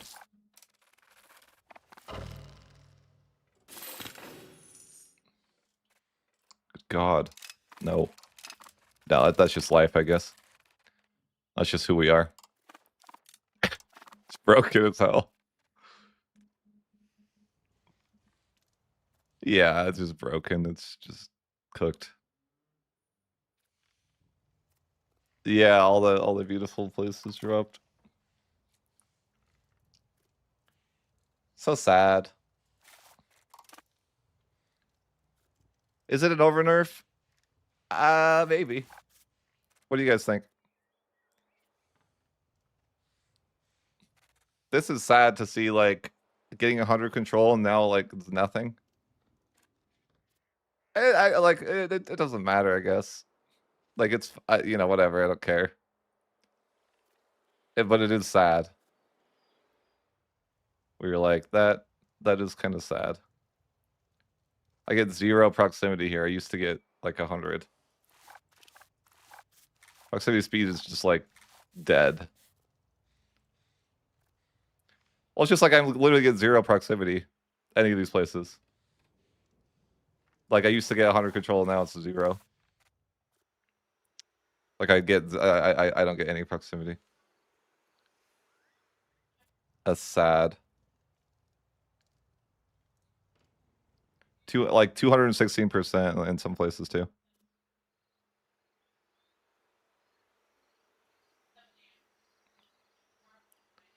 Damn, my culture. I think that's like accepted because I'm the emperor of China, so I'm sure everything is accepted, right? It's all accepted culture.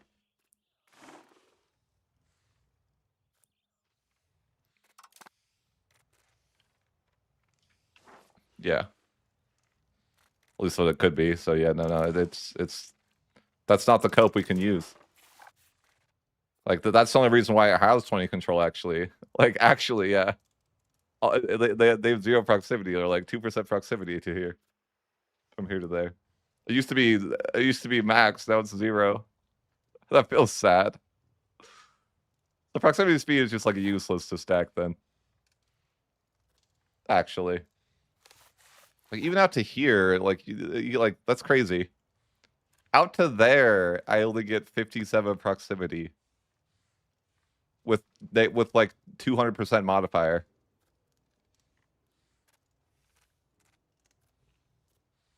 Yeah, that's sad. That's so sad.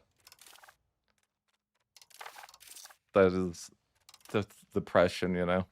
So Russia feels bad now. Probably I haven't played them, but I'm sure that they're like a shell of their former self. Rest in peace, Russia. You'll be missed. OP Russia was a nice meme. They have been betrayed.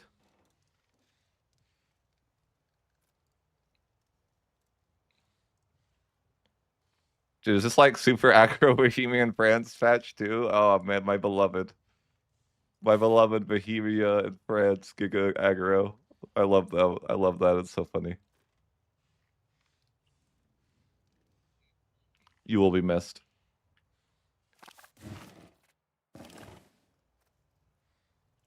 Yeah, me too. I think CU should be longer. All right, guys, I'm gonna call it for now. Thanks for tuning in and all your input. I know. Don't we miss good Bohemia? Yeah. Anyways, guys, I'll catch you later. GG's.